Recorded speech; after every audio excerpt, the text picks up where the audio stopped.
இன்று கல்வி உளவியல் பாடத்தினை நாகை மாவட்டம் ஒன்றியத்தில் ஆசிரியர் பயிற்றுனராக பணியாற்றி வரும் திரு சத்யநாராயணன் அவர்கள் தற்பொழுது SCRT மாற்றுப் பணியில இருக்காங்க.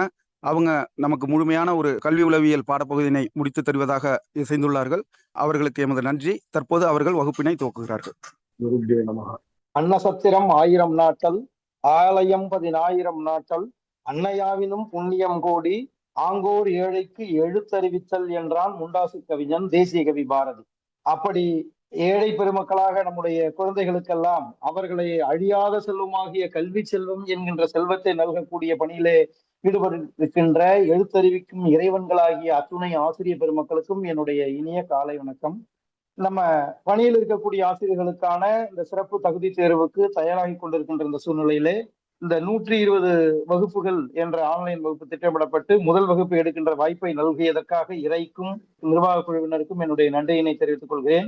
மிக அழகாக நம்முடைய ட்ராக் செட்டிங் அப்படின்னு சொல்லுவாங்க, நம்மள அந்த ட்ராக்ல ஆன் ட்ராக் பண்ணிட்டு போயிருக்கிற நம்முடைய மதிப்பிற்குரிய இயக்குனர் ஐயா அவர்களுக்கு மீண்டும் எனது சார்பாகவும் நம் அனைவர் சார்பாகவும் நன்றியினை தெரிவித்துக் கொண்டு, ஐயா அவர்கள் தெரிவித்ததை போல இந்த பயிற்சியை எதுக்காக நம்ம வடிவமைத்திருக்கிறோம் அப்படின்னா, தேர்வு பற்றிய பயம் மாணவர்களுக்கு மட்டுமில்ல நமக்கு, ஏன்னா நமக்கு அது ஒரு ப்ரெஷர் ஆகுது. இதுதான் நம்ம மாணவர்களுக்கு சொல்றோம், நம்மளே சொல்லி கொடுத்துருக்கோம்.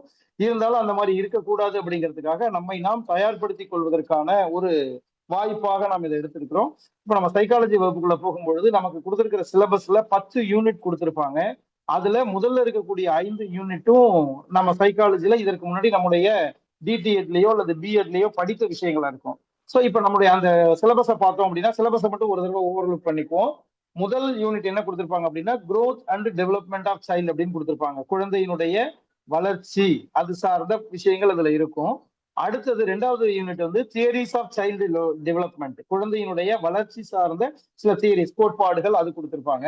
3வது யூனிட்ல அட்டென்ஷன், பெர்செப்ஷன் அண்ட் மெமரி, கவனம், நினைவு அது சார்ந்த பகுதியில் கொடுத்திருப்பாங்க. அடுத்தது 4வது யூனிட் என்ன இருக்கும் அப்படின்னா, மோட்டிவேஷன் அண்ட் லேர்னிங், ஊக்கமும் கற்றலும் இருக்கும். 5வது யூனிட் இன்டெலிஜென்ட் அண்ட் கிரியேட்டிவிட்டி.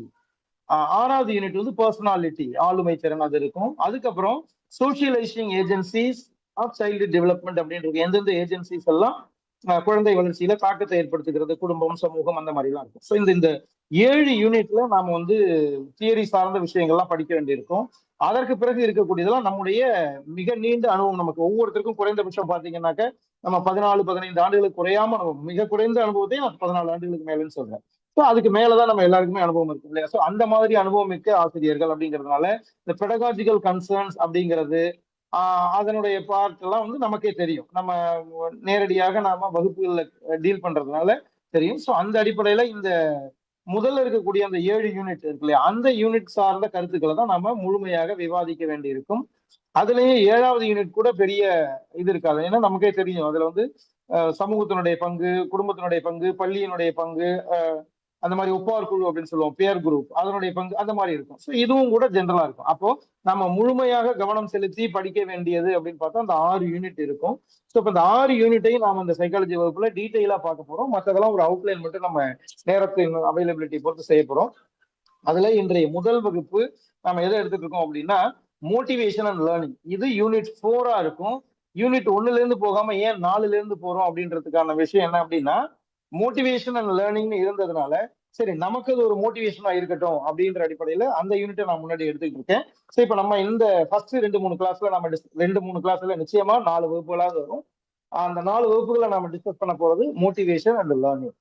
இப்போ இந்த மோட்டிவேஷன் அண்ட் லேர்னிங் அப்படிங்கிற அந்த யூனிட்குள்ளார என்னென்னலாம் டிஆர்பி சிலபஸ் கொடுத்துருக்காங்க அப்படின்னு பாத்தீங்கன்னா, மோட்டிவேஷன், மீனிங் அண்ட் டெஃபினேஷன் கொடுத்துருக்காங்க. மோட்டிவேஷன் என்பதற்கான மீனிங்கும் டெஃபினேஷனும் கொடுத்துருக்காங்க. அதனுடைய வரையறை கொடுத்துருக்காங்க, பொருள் என்னன்னு கொடுத்துருக்காங்க.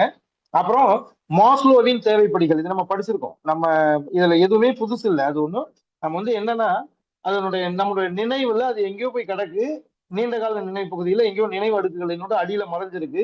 அதை நாம இப்ப நினைவு அடுக்குகளுடைய மேல் பகுதிக்கு கொண்டு வர போறோம். அதுதான் இந்த வகுப்புகளுடைய நோக்கம். ஸோ அந்த அடிப்படையில மாஸ்லோவின் தேவைப்படிகள் நாம ஏற்கனவே கற்ற அந்த மாஸ்லோவின் தேவைப்படிகள் இதுல இருக்கு. அந்த மாஸ்லோவின் தேவைப்படிகளோட கல்வியல் சார்ந்த implication, educational implications of Maslow's theory of motivation, அது நம்மளுடைய சிலபஸ்ல இருக்கும். அடுத்தது லெவல் ஆஃப் ஆஸ்பிரேஷன். அந்த ஆஸ்பிரேஷன் அப்படின்றது எந்த அளவுக்கு இருக்கணும் அப்படிங்கறத பத்தி சொல்லியிருப்பாங்க. ஆஸ்பிரேஷன் அப்படின்னா அவாவு நிலை அல்லது விளைவு நிலை அப்படின்னு சொல்லுவோம். அந்த விருப்பம், அந்த ஆஸ்பிரேஷன். அது அடுத்தது லேர்னிங்கோட தியரிஸ். இப்ப நம்ம இவ்வளவு நேரம் பேசுறது மோட்டிவேஷன் பத்தி. இந்த சாப்டர் யூனிட் 4ன்றது 2 பார்ட் இருக்கு. மோட்டிவேஷன் ஒரு பார்ட், லேர்னிங் ஒரு பார்ட். மோட்டிவேஷன்ல தான் நான் இவ்வளவு நேரம் சொல்லிட்டு இருந்தேன். மோட்டிவேஷனோட மீனிங் அண்ட் டெஃபினேஷன், மாஸ்லோவின் தேவைப்படிகள், அப்புறம் ஆஸ்பிரேஷன் அப்படின்றது 3 அந்த பார்ட்டுக்குள்ள இருக்கு. அடுத்தது லேர்னிங் அப்படிங்கிறது இன்னொரு பார்ட், இந்த யூனிட் 4னுடைய செகண்ட் பார்ட். அதுல தியரிஸ் ஆஃப் லேர்னிங் கொடுத்திருக்காங்க. Theories of learning and its educational implication, கல்வி கோட்பாடுகளும் அதன் கல்வியல் சார்ந்த இம்ப்ளிகேஷனும் என்னன்றது கொடுத்திருக்காங்க. அதுல காக்னிட்டிவ் தியரி இருக்கு, பிஹேவியரிஸ்ட் தியரி இருக்கு, கிளாசிக்கல் கண்டிஷனிங் தியரி இருக்கு, ஆப்பரண்ட் கண்டிஷனிங் தியரி இருக்கு, அப்புறம் கன்ஸ்ட்ரக்டிவிஸ்ட் தியரி இருக்கு, ஹியூமானிஸ்டிக் அப்ரோச் தியரி இருக்கு. So these are all the theories. அது வரும்போது நம்ம அந்த டீடைலா பார்க்கலாம். ஸோ இதுதான் overlook of unit 4. Unit 4 அப்படிங்கிற அந்த யூனிட்டுக்குள்ளார 2 பார்ட், மோட்டிவேஷன், லேர்னிங். அதுல மோட்டிவேஷன்ல 3 விஷயங்கள் நம்ம டிஸ்கஸ் பண்ணணும், லேர்னிங்ல 6 விஷயங்கள் டிஸ்கஸ் பண்ணணும். அவ்வளவுதான். இது யூனிட் 4ஓட ஓவர்லுக். இப்போ இந்த யூனிட் 4ல ஃபர்ஸ்ட் பார்ட்டா இருக்கக்கூடிய மோட்டிவேஷன், அதுதான் நாம இன்னைக்கு டிஸ்கஸ் பண்ண போற தலைப்பு. ஓகேவா? இப்போ இந்த மோட்டிவேஷனுடைய பகுதியில ஷேர் போயிட்டு ஷேர் ஸ்க்ரீன் கொஞ்சம் ஸ்க்ரோல் பண்ணீங்கன்னா வெரி ஃபர்ஸ்ட் ஸ்க்ரீன் இருக்கும், அதை டச் பண்ணுங்க. ஏற்கனவே அந்த பிடிஎஃப் ஓப்பன் பண்ணியிருந்தீங்கன்னா அதை ஓப்பன் பண்ணுங்க, அப்படி இல்லைன்னா உள்ள போயிட்டு ஓப்பன் பண்ணுங்க. ஸோ இது நம்மளுடைய இன்னைக்கு பார்க்க போற யூனிட் 4 அப்படிங்கிற மோட்டிவேஷன், ஊக்கம், இந்த தலைப்புல நான் இவ்வளவு நேரம் பேசுறேன். இந்த யூனிட்டோட அவுட்லைன் தான் மேல கொடுத்திருக்கிறேன். மோட்டிவேஷன் அண்ட் லேர்னிங், ஊக்கமும் கற்றலும் அப்படிங்கிறது. இதுல ஆசிரியர் பெருமக்களுக்கு என்னுடைய ஒரு அன்பான வேண்டுகோள் என்ன அப்படின்னா, இந்த விஷயங்களை நம்ம தமிழ்ல டிஸ்கஸ் பண்ணாலும் கூட அங்கங்க நான் இங்கிலீஷ்ல சில கொட்டேஷன்ஸ் கொடுத்துருக்கேன். இங்கிலீஷ்ல அதனுடைய நோட் கொடுத்துருக்கேன், பிராக்கெட்ல கொடுத்துருப்பேன். Please use that English codes. எதுக்காக அப்படின்னு சொன்னா, இப்போ உங்களுக்கு நம்மளோட கொஸ்டின் பேப்பர் தெரியும், தமிழ்லயும் இங்கிலீஷ்லயும் சேர்ந்து தான் இருக்கும். அந்த கொஸ்டினோட கொஸ்டின் ஃபார்மேட் தமிழ்லயும் இருக்கும், அதே கொஸ்டின் இங்கிலீஷ்லயும் இருக்கும். ஸோ இப்போ தமிழ்ல அந்த கொஸ்டின் நமக்கு கிளியரா அண்டர்ஸ்டாண்ட் ஆகல அப்படின்னா இங்கிலீஷ்ல படிச்சு எடுத்துக்க சொல்றாங்க. அதை விட முக்கியமா டிஆர்பியுடைய ஒரு நோட்டிபிகேஷன்ல நீங்க பாத்தீங்கன்னா தெரியும், இந்த கொஸ்டின்ல குற்றம் இருக்கு அப்படின்னு நாம சொல்ல வந்தோம் அப்படின்னா அப்போ இங்கிலீஷ் வெர்ஷன்ல இருக்கிறது தான் சரியானதை எடுத்துக்குவாங்க. குறிப்பா சைக்காலஜில அந்த டேர்ம் தான். ஏன்னா அந்த இங்கிலீஷ் டேர்மை ஒருத்தர் ஒவ்வொரு மாதிரி டிரான்ஸ்லேட் பண்ணிருப்பாங்க, ஒரே விஷயத்த வேற வேற மாதிரி டிரான்ஸ்லேட் பண்ணிருப்பாங்க. அப்படிங்கிறதுனால நாம சைக்காலஜிக்கு வேற ஏதாவது ஒரு புக்கை படிச்சிருப்போம், அதுல ஒரு டிரான்ஸ்லேஷன் வேற மாதிரி இருந்திருக்கும், இன்னொரு இடத்துல வேற மாதிரி இருந்திருக்கும். அப்ப நம்ம அதை படிச்சுட்டு நம்ம அந்த மாதிரி இது இல்லை அப்படின்னு நம்ம சொல்லக்கூடாது. அப்படிங்கிறதுனால இங்கிலீஷ்ல இருக்கிறது தான் ஃபைனலா எடுத்துக்குவாங்க. அதனால இங்கிலீஷ்ல கொடுத்துருக்கிற டேர்ம்ஸை தயவு செஞ்சு நோட் பண்ணிக்கோங்க, சேர்த்து வச்சுக்கோங்க. அதனாலதான் நான் வந்து உங்களுக்கு ரெண்டையும் சேர்த்து சொல்றேன். சில நேரங்கள்ல கூட நான் சொல்றது மேஜர் சுந்தரராஜன் சொல்றது மாதிரி ரெண்டையும் சேர்த்து டிரான்ஸ்லேட் பண்றேன்னு நினைக்கிறது மாதிரி இருக்கலாம். But please accept. அது வந்து மோட்டிவேஷன், லேர்னிங், ஊக்கமும் கற்றலும் அப்படின்னு நான் சொல்றதுடைய பர்பஸே அதுதான். ஏன்னா இந்த 2 டேர்மையும் நாம வச்சுக்கணும். நமக்கு அங்க போய் பார்க்கும் பொழுது நம்ம படிச்ச தமிழ் டிரான்ஸ்லேஷன் நம்மளோடதான் இல்லாம இருந்ததுன்னா அதை இங்கிலீஷ் வெர்ஷன்ல பார்த்துட்டு நீங்க கரெக்ட் பண்ணிக்கோங்க அப்படிங்கிறதுக்காக தான் இது. ஸோ அந்த மாதிரி ஃபாலோ பண்ணிக்கோங்க. இப்போ மோட்டிவேஷன், ஊக்கம் அப்படிங்கிறதுக்குள்ள நம்ம போறோம். ஊக்கம் அப்படிங்கிறது என்ன அப்படின்னா, உயிரிகளின் நடத்தையை ஒரு இலக்கு நோக்கி செலுத்தக்கூடிய செயலுக்கு பேர் தான் ஊக்கம் அப்படின்றது அதனுடைய டெஃபினேஷன். இப்ப ஒரு உயிரும் அதனுடைய ஏதோ ஒரு இலக்குக்காக தான் அந்த உயிர் வாழ்ந்துட்டு இருக்கு இல்லையா? ஸோ அந்த இலக்கை அடைவதற்கு இன்னைக்கு ஒரு செயலை ஒரு உயிர் செய்யுது அப்படின்னா எதற்காக அந்த உயிர் அந்த செயலை செய்யுதோ அதை செய்வதற்காக அந்த உயிரியை செலுத்தக்கூடிய அந்த செயல்பாடுகளை செலுத்துறதுக்கு ஏதோ ஒண்ணு இருந்து அந்த உயிர் அந்த இலக்குக்கு நோக்கி செலுத்துது. அந்த செலுத்துதலுக்கு பேர் தான் ஊக்கம். இப்போ நம்மளோட எக்ஸாம்பிள் எடுத்துக்கிட்டோம் அப்படின்னா, பணியில் இருக்கக்கூடிய ஆசிரியர்கள், 55 வயதுக்கு குறைவா இருக்கிற ஆசிரியர்கள் அனைவரும் இந்த தகுதி தேர்வு தேர்ச்சி பெற வேண்டும் அப்படிங்கிற ஒரு தீர்ப்பு நமக்கு வந்ததுக்கு பிறகு நாம இப்ப இன்றைய செயல்பாட்டை நம்ம செய்யறோம். சோ இப்ப நம்ம இது நோக்கி செலுத்தின ஊக்கி எது அப்படின்னு பாத்தீங்கன்னா அந்த தீர்ப்பு அப்படின்னு நம்ம சொல்லலாம். சோ இது மாதிரி ஒரு உயிரியையும் ஒரு செயல்பாட்டை செய்ய வைப்பதற்கு அந்த இலக்கை நோக்கி செயல்பட வைப்பதுதான் ஊக்கி அப்படின்னு நம்ம சொல்லுவோம். அதுதான் ஊக்கம். சரியா? சோ இப்போ இந்த இலக்கை அடைவதற்கு என்னெல்லாம் முயற்சிகளை அந்த உயிர் செய்கிறதோ அந்த எல்லாம் தான் ஊக்கம். அந்த செயல்பாடுகள்லாம் அதெல்லாம் அந்த ஊக்கிக்குள்ளார அந்த உயிருக்குள்ளார ஒரு ஆர்வத்தை தூண்டி அந்த உயிரியை அந்த இலக்கை அடைய செய்கிறது. சோ இப்போ க்ரோ அப்படின்னு ஒருத்தர் அவங்க என்ன சொல்லியிருக்கிறாங்க அப்படின்னா, கற்றலில் ஆர்வத்தை தூண்டும் செயலுக்கு பேர் ஊக்குவித்தல். Motivation is concerned with the arousal of the interest and in learning and to the extent is basic to learning. அது கற்றலுக்கு அடிப்படையானதும் கூட, கற்றல்ல ஆர்வத்தை தூண்டுவதும் கற்றலுக்கு அடிப்படையானதுமா இருக்கக்கூடியதுக்கு பேரு ஊக்கம் அப்படிங்கிறது இந்த க்ரோ அண்ட் க்ரோ அப்படிங்கிற சொல்லியிருக்காங்க. சில விஷயங்கள்ல இந்த மாதிரி கொட்டேஷன்ஸை மட்டும் நீங்க அங்கங்க நோட் பண்ணி பேரோட வச்சுக்கோங்க. சப்போஸ் இந்த கொட்டேஷன் சொன்னது யாரு அப்படின்னு கேக்குறாங்கன்னா அந்த பேரை நம்ம குறிப்பிடுறது மாதிரி இருக்கும் இல்லையா? அதனால இதெல்லாம் அந்த மாதிரி நீங்க நோட் பண்ணி வச்சுக்கோங்க. அடுத்தது இவர் என்ன சொல்ல வர்றாருன்னா, ஊக்கம் இல்லாமல் எந்த செயல் செய்தாலும் அந்த செயல்ல கவனக்குறைவு இருக்கும், பிழைகள், தவறுகள், எரர் அதிகமா இருக்கும், அதனுடைய குவாலிட்டி, அச்சீவ்மெண்ட் குவாலிட்டி குறைவா இருக்கும் அப்படின்னு சொல்றாரு. அச்சீவ்மெண்ட்டும் குறைவா இருக்கும், அச்சீவ்மெண்ட் குவாலிட்டியும் குறைவா இருக்கும், பிழைகள் அதிகமாக இருக்கும், கவனக்குறைவு அதிகமா இருக்கும் அப்படின்னு சொல்றாரு இந்த க்ரோ அண்ட் க்ரோ. இவருடைய கருத்து இது. அந்த அளவுக்கு அப்ப ஊக்கத்தோட செஞ்சாதான், மோட்டிவேஷனோட செஞ்சாதான் அந்த செயல்பாடு முழுமையாக இருக்கும் அப்படிங்கிறது இந்த க்ரோ அண்ட் க்ரோவோட கருத்து. அடுத்தது கெல்லி அப்படிங்கிறவர் என்ன சொல்றாருன்னா, ஏதோ ஒரு வகை ஊக்கி எல்லா கற்றல் நிலைகளிலும் இருப்பது இன்றியமையாததுங்கிறார். ஏதோ ஒரு ஊக்கம், அது நம்ம நினைக்கிறது மாதிரி, ஏன் அதை ஏதோ ஒருன்னு சொல்லணும்னா பின்னாடி பார்க்க போறோம். அக ஊக்கம், புற ஊக்கம்லாம் சொல்லியிருக்கோம். சோ அந்த மாதிரி எல்லாம் இருக்கக்கூடிய ஊக்கி அப்படிங்கிறது இருந்துகிட்டே இருக்கணும். அப்படி இருந்தாதான் அந்த அடைவு நடக்கும் அப்படிங்கிறது கெல்லி சொல்றாரு. இதுக்கு அவர் என்ன காரணம் சொல்றாரு அப்படின்னா, இப்ப ஆசிரியர் ஒரு 40 மாணவர்கள் இருக்கக்கூடிய வகுப்புல விதவிதமா பாடம் நடத்தினாலும், எவ்வளவு கஷ்டப்பட்டு அந்த ஆசிரியர் பாடம் நடத்தினாலும் 40 மாணவர்களிடத்திலும் அது எதிர்பார்த்த பலனை கிடைக்காம போறதுக்கு காரணம் அந்த மாணவர்கள்ட்ட இருக்கக்கூடிய ஊக்கமின்மை. அவனுக்கு அந்த இன்ட்ரெஸ்ட் இல்ல, அதனால அந்த மாணவன் அந்த இதை முழுமையா எடுத்துக்கல, அந்த மாதிரி ஏற்படுகிறது அப்படின்றது கெல்லியோட கருத்தா இருக்கு.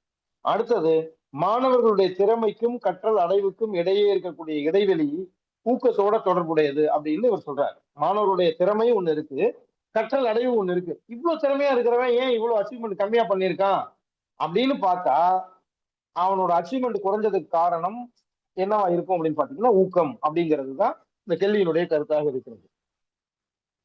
அடுத்தது, இப்ப இந்த ஊக்கத்துக்குள்ளார மோட்டிவ்ஸ், அதாவது ஊக்கத்தை செயல்படுத்தக்கூடிய காரணிகள்லாம் என்னென்ன அப்படின்னு சொல்றோம். அததான் ஊக்கிகள் அப்படின்னு நம்ம சொல்றோம், மோட்டிவ்ஸ் அப்படின்னு சொல்றோம். ஊக்குவித்தல் நடைபெறுவதற்கு எதெல்லாம் தூண்டுகிறதோ அதையெல்லாம் நம்ம மோட்டிவ்ஸ் அப்படின்னு சொல்றோம், ஊக்கிகள் அப்படின்னு சொல்றோம்.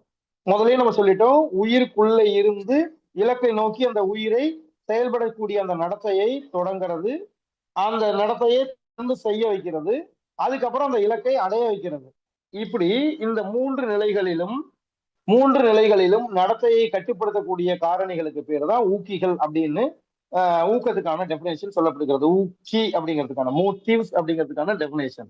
சோ அப்ப உயிரிக்கான நடத்தை, அந்த நடத்தை இலக்கை நோக்கி போறதுக்கான நடத்தையை தொடங்குறோம், தொடர்ந்து அந்த நடத்தையை ஃபாலோ பண்றோம், அந்த இலக்கை அச்சீவ் பண்றோம். சோ இதை செய்வதற்கான காரணியாக இருக்கக்கூடியது அந்த மோட்டிவ்ஸ்ங்கிற ஊக்கிகள் அப்படின்னு சொல்றோம். இந்த ஊக்கிகளை எப்படி சொல்றோம் அப்படின்னா, 3 வகையான ஊக்கிகளாக நம்ம பிரிக்கிறோம். எப்படின்னா, ஒண்ணு பயாலஜிக்கல், அப்புறம் சைக்கலாஜிக்கல், அப்புறம் சோசியல். உடல் சார்ந்த ஊக்கிகள், அதாவது பயாலஜிக்கல் மோட்டிவ்ஸ், அப்புறம் உள்ளம் சார்ந்த ஊக்கிகள், அதாவது சைக்கலாஜிக்கல் மோட்டிவ்ஸ், அப்புறம் சோசியல் மோட்டிவ்ஸ், சமூக அனுபவம் சார்ந்த, சமூகத்திலிருந்து கிடைக்கக்கூடிய மோட்டிவ்ஸ் அப்படின்னு சொல்றோம். இப்ப இந்த மோட்டிவ் அப்படிங்கிறது என்ன கருத்தாக இருக்கு அப்படின்னா, மோட்டிவ்ங்கிறது எதை சொல்றோம் அப்படின்னா, அந்த உயிரிக்குள்ள இருந்து இயக்கக்கூடிய, அந்த உயிரியை இலக்கை நோக்கி இயக்கக்கூடிய அந்த செயல்பாட்டை அல்லது இயக்குவித்தலை நாம மோட்டிவ் அப்படின்னு சொல்றோம். இதுக்கு தால்மன் அப்படிங்கிறவர் ஒரு டெபினேஷன் சொல்றாரு. அவர் என்ன சொல்றாருன்னா, இலக்குகளை அடைய முனையும் நடத்தை சார்ந்த போக்குகள், அதான் இலக்குகளை அடைவதற்கு என்னென்ன நடத்தைகள் எல்லாம் இருக்கோ அந்த நடத்தைகள் எல்லாமே மோட்டிவ்ஸ் அப்படின்னு சொல்றாரு. அந்த தால்மனுடைய கருத்து இது. உயிரியே அந்த இலக்கை அடைவதற்காக என்னென்ன நடத்தைகள் எல்லாம் மேற்கொள்கிறதோ அந்த கோர்ஸ் ஆஃப், அததான் நம்ம என்னன்னு சொல்றோம் அப்படின்னா நடத்தை அப்படின்னு சாரி ஊக்கி அப்படின்னு சொல்றோம். இது தால்மனுடைய கருத்து. அடுத்தது ஹெப், HEBB, ஹெப் அப்படிங்கிறவர் என்ன சொல்றாருன்னா, உயிரியை செயல்பட தூண்டும் காரணிகள் அல்லது நிகழ்வுகள், அதுக்கு பேரு ஊக்கிகள் அப்படின்னு சொல்றாரு. அந்த உயிரியை செயல்பட வைக்கிறதே இந்த ஊக்கிகள் தான் அப்படின்னு சொல்றாரு. அவர் எதெல்லாம் அந்த உயிரியை செயல்பட வைக்குதோ அதெல்லாம் செயல்பட வைக்கிறது ஏதாவது காரணிகள் அல்லது நிகழ்வுகளா கூட. அப்ப உயிரியை செயல்பட தூண்டக்கூடிய எல்லா காரணிகளும் நிகழ்வுகளும் ஊக்கிகள் அப்படின்னு சொன்னவர் ஹெப், HEBB, ஹெப் இவர் சொல்லியிருக்கிறார். இப்போ இந்த ஊக்கி எப்படி செயல்படுகிறது அப்படின்னு பாத்தீங்கன்னா, அந்த உயிர்க்குள்ளார இந்த ஊக்கி என்ன செய்கிறதுனா, ஒரு சமநிலையற்ற தன்மையை, டிஸ்ஈக்லிபிரியத்தை உருவாக்குகிறது. அந்த டிஸ்ஈக்லிபிரியம் மூலமாக மன இறுக்கம், டென்ஷன் ஏற்படுகிறது. அப்போ இந்த மன இறுக்கம் ஏற்பட்ட உடனே அதை சரிப்படுத்துவதற்காக உயிரி அது சார்ந்த ஒரு நடத்தையை தொடங்குகிறது. அப்படி அந்த உயிரி மன இறுக்கத்தை போக்குவதற்காக ஒரு நடத்தையை தொடங்கி அதை தொடர்ந்து செய்து அதன் மூலமாக அந்த இலக்கை அடைந்து அந்த மன இறுக்கத்தை போக்கிக் கொள்கிறது. சோ அந்த நிகழ்வு நடக்கிறதுக்கு அந்த டிஸ்இக்லிபிரியம் ஏற்பட்டு அதனால டென்ஷன் ஏற்பட்டு உடல் அந்த உயிர்க்குள்ளார இந்த டிஸ்இக்லிபிரியம் அந்த டென்ஷன் ஏற்பட்டு அதன் மூலமாக ஒரு புதிய நடத்தை உருவாகி அந்த நடத்தை குழந்தையை அந்த உயிரியை இலக்கை நோக்கி தொடர்ந்து செய்ய வச்சு அந்த இலக்கை அடைஞ்ச உடனே அந்த டிஸ்இக்லிபிரியம் என்னமா மாறிடுது அப்படின்னா ஈக்லிபிரியமா மாறிடுது, ஒரு சமத்தன்மை ஏற்பட்டுருது. அப்படி தன்மை ஏற்பட்ட உடனே அந்த டென்ஷன் மன இறுக்கமும் மறைந்து விடுகிறது. சோ இப்போ இது அப்ப நியூட்ரலைஸ் ஆயிடுது. திரும்பவும் ஏதாவது ஒரு இலக்கு நோக்கிய பயணம் தேவைப்படும் பொழுது அப்ப திரும்பவும் ஒரு டிஸ்இக்லிபிரியம் ஏற்படணும், அதன் மூலமாக டென்ஷன் ஏற்படும். இந்த 2 நாள ஒரு புதிய நடத்தையை நோக்கி நாம போவோம். அந்த நடத்தை மூலமாக அந்த இலக்கை அடைஞ்ச உடனேயும் திரும்ப ஈக்லிபிரியம் டென்ஷன் மறையுது. இதான். சோ இந்த நிலை தொடர்ந்து உயிரினுள்ளே செயல்பட்டு கொண்டே இருக்கும். இதுதான். இது நம்ம சாதாரணமான விஷயத்துல உயிரி பசிக்குதுன்ற ஒரு சமநிலையற்ற தன்மை உடலுக்குள்ள ஏற்படலைன்னா நம்ம அந்த உணவு தேவை நமக்கு ஏற்படலை அப்படின்னா நம்ம உணவு சார்ந்த வேலைக்கே போக மாட்டோம். எனக்கு பசிக்கவே இல்லைன்னா நான் மட்டும் சும்மாவே உட்காந்துருக்கணும்னா அப்ப நான் ஏன் படிக்கணும், ஏன் வேலைக்கு போகணும் அப்படிங்கிற எண்ணம் வந்துடும் இல்லையா? அந்த மாதிரி அப்போ இலக்கு நோக்கிய பயணத்திற்கு இந்த உயிரியை செயல்படுத்துவது இந்த நிகழ்வுகள் தான், இந்த ஊக்கி. அந்த தொடர்ந்து நடக்கக்கூடிய இந்த விஷயங்கள் இருக்கு இல்லையா, இதுக்கு அடிப்படை அதாவது ஊக்கம் செயல்படுவதற்கு அந்த மோட்டிவ்ங்கிறது நம்ம உடம்புக்குள்ள செயல்படணும்னா அதுக்கு எது முக்கியமான அடிப்படை காரணமா இருக்குது, பேசிக் ஃபார் மோட்டிவ்ஸ் அப்படின்னு பாத்தீங்கன்னா 2 விஷயம். ஒண்ணு டிஸ்இக்லிபிரியம் அப்படிங்கிற உடல்ல ஏற்படக்கூடிய சமநிலையற்ற தன்மை, இன்னொன்னு அதன் மூலமாக ஏற்படக்கூடிய டென்ஷன் மன இறுக்கம். இந்த 2ம் நடந்தாதான் இந்த 2 சமப்படுத்துறதுக்காக, அதாவது ஏற்பட்ட மன இறுக்கத்தை போக்கணும், டென்ஷனை போக்கணும், டிஸ்இக்லிபிரியத்தை ஈக்லிபிரியமா மாத்தணும், சமநிலையற்ற தன்மையை சமப்படுத்தணும். சோ இந்த செயல்பாடு நடக்கிறதுக்காகத்தான் உயிரி ஏதோ ஒரு நடத்தையை மேற்கொள்கிறது. அந்த நடத்தையின் மூலமாக இந்த 2ம் மறைஞ்சிருச்சு அப்படின்னா சமத்தன்மையை பெற்று உயிரி சாஃப்ட் ஆயிடும், நியூட்ரலைஸ் ஆயிடும். சோ திரும்பவும் இந்த மாதிரியான ஒரு ஏற்படும் பொழுது அப்போ ஊக்கத்திற்கு அடிப்படையாக இருக்கக்கூடியது இந்த 2 விஷயங்கள், டிஸ்இக்லிபிரியம் அண்ட் டென்ஷன்.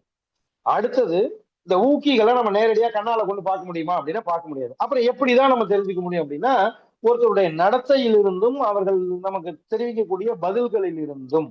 அந்த ஒரு மாணவன்ட்ட நம்ம ஆசிரியராக நம்ம மாணவன்ட்ட பேசும்போது தெரியும் அவன் எப்படி பிஹேவ் பண்றான், இவன் இப்படிப்பட்ட பையன் இல்லையே, இவன் ஏன் இப்படி பிஹேவ் பண்றான் அப்படின்றதோ, அல்லது அவனுடைய நடத்தை இப்படி இருக்கக்கூடிய பையன் இல்லையே அப்படின்னு நம்ம யோசிக்கிறோம் இல்லையா. அதற்கு காரணம் அவனுடைய அந்த உயிருக்குள்ளார ஏற்படக்கூடிய டிஸ்இக்லிபிரியம் அண்ட் டென்ஷன். இதுதான் அவனுடைய மோட்டிவ்க்கான காரணமாக இருக்கும். ரைட்டா? இப்போ தீவிரமா படிக்கக்கூடிய ஒரு மாணவனுடைய நடத்தை அவன் அதன் மூலமாக அவனுடைய அடை ஊக்கம் எப்படி இருக்கு அப்படிங்கறது அதை காட்டுது. ஸோ அவனோட அச்சீவ்மெண்ட் சிறப்பா இருக்கும். ஸோ அந்த மாதிரி அந்த அப்போ அவனுக்கு ஏற்பட்ட டிஸ்இக்லிபிரியம் அண்ட் டென்ஷன் எது சார்ந்து இருந்தது அப்படின்னா கற்றல் சார்ந்து இருந்தது. ஸோ அதுக்காக அவன் தீவிரமா படிச்சான், அச்சீவ்மெண்ட் பண்ணான், அப்போ அவனுடைய அந்த இது மறைகிறது. இந்த மாதிரி ஒவ்வொன்றா நடக்கும். ஸோ இப்ப இந்த ஊக்கிகள் மோட்டிவ்ஸ் என்ன பண்ணுதுன்னா நம்ம ஒருவருடைய நடத்தையை கணிப்பதற்கு ப்ரெடிக்ட் பண்றதுக்கு உதவும். இந்த ஊக்கிகள் அப்படிங்கிற motives will help us to predict the behavior of a student, உயிரினம் யார் வேணாலும் வச்சுக்கலாம். ரைட்டா? இப்போ இந்த ஊக்கத்தினுடைய இயல்புகள், கேரக்டரிஸ்டிக்ஸ் ஆஃப் மோட்டிவேஷன் அப்படின்னு பாத்தீங்கன்னா இப்ப நம்ம ஊக்கியை பத்தி இவ்வளவு நேரம் பேசிட்டு இருந்தோம். இந்த ஊக்கிக்குள்ள இருந்து நம்ம இப்ப எங்க வந்துட்டோம் அப்படின்னா ஊக்கம். ஊக்கி வேற, ஊக்கம் வேற. ஊக்கி அப்படிங்கிறது மோட்டிவ், அந்த மோட்டிவ்ல இருந்து நடக்கக்கூடிய நிலையை நம்ம மோட்டிவேஷன் அப்படின்னு நம்ம சொல்றோம். சோ இப்ப இந்த மோட்டிவேஷன் அப்படிங்கிறதுல என்னெல்லாம் செய்யுது அப்படின்னு பார்த்தா இந்த மோட்டிவேஷன் என்னெல்லாம் செய்கிறது அப்படின்னா நாம் செய்யக்கூடிய செயல்களுக்கு வேண்டிய எனர்ஜி, அதை செய்வதற்கான எனர்ஜியை தருகிறது. அப்போ மோட்டிவேஷனோட இருக்கக்கூடிய ஒரு பையன் அந்த கற்றல்ல அல்லது அவன் ஈடுபட்டு இருக்கிற செயல்கள்ல முழுமையா ஈடுபடுவான் இல்லையா? சோ அதை தரக்கூடியது இந்த மோட்டிவேஷன் அப்படிங்கிற ஊக்கம். அடுத்தது பல்வேறு நடத்தை முறைகள் இருக்கு, வேற வேற பிஹேவியரல் பேட்டர்ன்ஸ் இருக்கு. அதுல ஒரு குறிப்பிட்ட பிஹேவியரல் பேட்டர்னை, குறிப்பிட்ட நடத்தையை தேர்ந்தெடுத்து அதுல செயல்பட வைக்கிறதும் இந்த மோட்டிவேஷன் தான். இப்ப நமக்கு தெரியும் இல்லையா, எவ்வளவோ நல்ல நடத்தைகள் இருக்கு, கெட்ட நடத்தைகளும் இருக்கு. சோ இவனுக்கு எதுல மோட்டிவேஷன் கிடைக்குதோ அந்த பாதையில பையன் போறான். அதனாலதான் நம்ம என்ன பண்றோம் அப்படின்னா குழந்தைகளுடைய நன்னடத்தையை வளர்ப்பதற்காக நம்ம குட் மோட்டிவேஷன் கொடுத்து அந்த குழந்தைகளை குட் கேரக்டரிஸ்டிக்ஸா வளர்க்கணும் அப்படின்னு நம்ம நினைக்கிறோம். ஸோ அந்த மோட்டிவேஷனை சரியான முறையில் எடுத்துட்டு போகணும். ஏன்னா நடத்தையில எந்த நடத்தையை குழந்தையை தேர்ந்தெடுப்பதற்கும் இந்த மோட்டிவேஷன் ஒரு காரணமாக இருக்கிறது. அடுத்தது, இலக்கை அடையும் வரை திசை மாறாமல் இயங்க உதவுகிறது. நம்மளுடைய நோக்கம், அல்டிமேட் கோல் இது அப்படின்னா அந்த கோலை அச்சீவ் பண்ற வரையிலும் அதுல இருந்து டிவியேட் ஆகாம நம்ம செயல்படணும் அப்படின்னா அதற்கு இந்த மோட்டிவேஷன் உறுதுணையாக இருக்கிறது. அடுத்தது, கவனம் தொடர்ந்து இருக்கணும். படிக்கிறவங்கள்ட்ட கவனம் இருக்கணும். அவனுடைய படிப்புல செய்யற செயல்ல, படிக்கிறதுன்னு இல்லை, எந்த செயலை வேணாலும் எடுத்துக்கோங்க, அந்த செய்யற செயல்ல கவனமா இருக்கணும் அப்படின்னா அந்த கவனத்தை தொடர்ந்து செயல்பட வைக்கிறதும் இந்த ஊக்கத்தினுடைய பண்பாக இருக்கிறது. அடுத்தது, ஆர்வத்தை தூண்டுறது. கற்பவர்கள்ட்ட இருந்து ஆர்வத்தை தூண்டுகிறது. இதெல்லாம் ஜென்ரலா இருக்கக்கூடிய விஷயங்கள். இப்ப இந்த ஊக்கிகள் அப்படின்னு நம்ம சொன்னோம் இல்லையா, மோட்டிவேஷன்ல காரணமா இருக்கக்கூடிய மோட்டிவ். அந்த மோட்டிவ்ல 2 வகை இருக்கிறது. அதை வந்து நம்ம சாரி, அந்த ஊக்கிகளுடைய வகைகள் அப்படின்னு பாத்தீங்கன்னா, ஃபர்ஸ்ட் அத இயல்பூக்கிகள், இன்னொன்னு அனுபவ ஊக்கிகள் அப்படின்னு 2 வகையா நம்ம சொல்லுவோம்.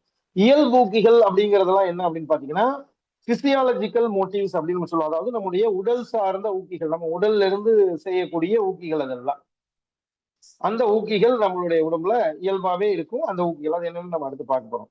ஸோ அதை வந்து பயோஜீனிக் அப்படின்னு நம்ம சொல்றோம். அதனாலதான் எதை இயல்பூக்கிகளுக்கு இன்னொரு பேரு பயோஜீனிக் இங்கிலீஷ்ல. அந்த இயல்பூக்கிகளோட இன்னொரு பேர் தான் பிசியாலஜிக்கல், பயோஜெனிக் ஆர் பிசியாலஜிக்கல். பயோனாலே பிசிக்கல் இல்லையா, அதனால ஞாபகம் வச்சுக்கோங்க. பயோ பிசியாலஜிக்கல், பயோஜெனிக் அப்படிங்கிற மோட்டிவ்ஸ் இருக்கு. That is also called physiological motives.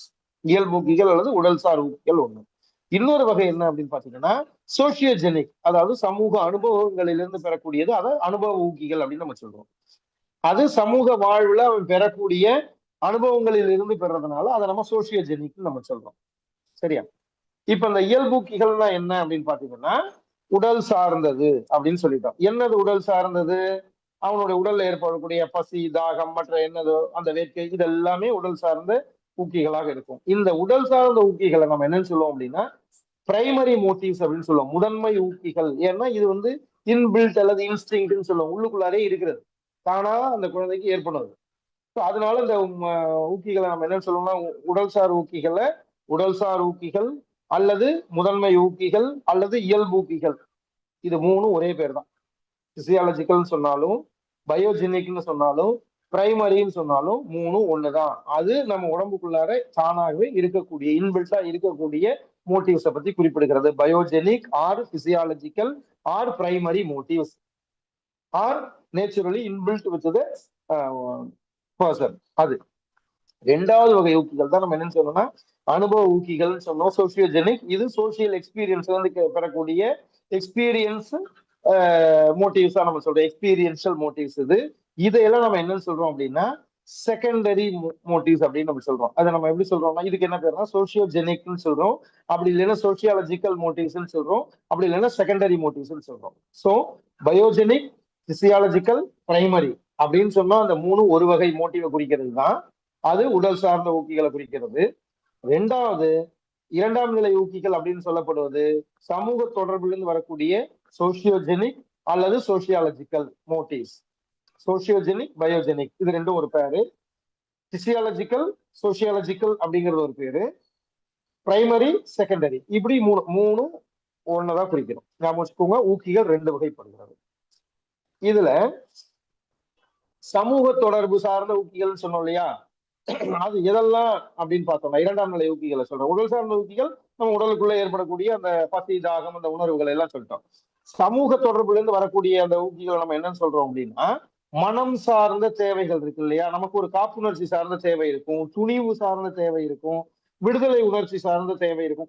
குறிப்பா அந்த 10 பருவம் இருக்கு இல்லையா, அடலசன்ட் பீரியட், அதுல இந்த விடுதலை உணர்ச்சி சார்ந்த ஊக்கிகள் அதிகமா செயல்படும். அதனாலதான் அவனுடைய பிஹேவியரை மட்டும் நம்ம சைக்காலஜிலேயே அதை வந்து நம்ம குமரப்பருவத்தை என்னன்னு சொல்றோம் அப்படின்னா புயல் வீசும் பருவம், ஏஜ் ஆஃப் ஸ்டார்ம் அப்படின்னு நம்ம சொல்லக்கூடியது அந்த பருவத்தை தான், அடலசன்ட் பீரியட்.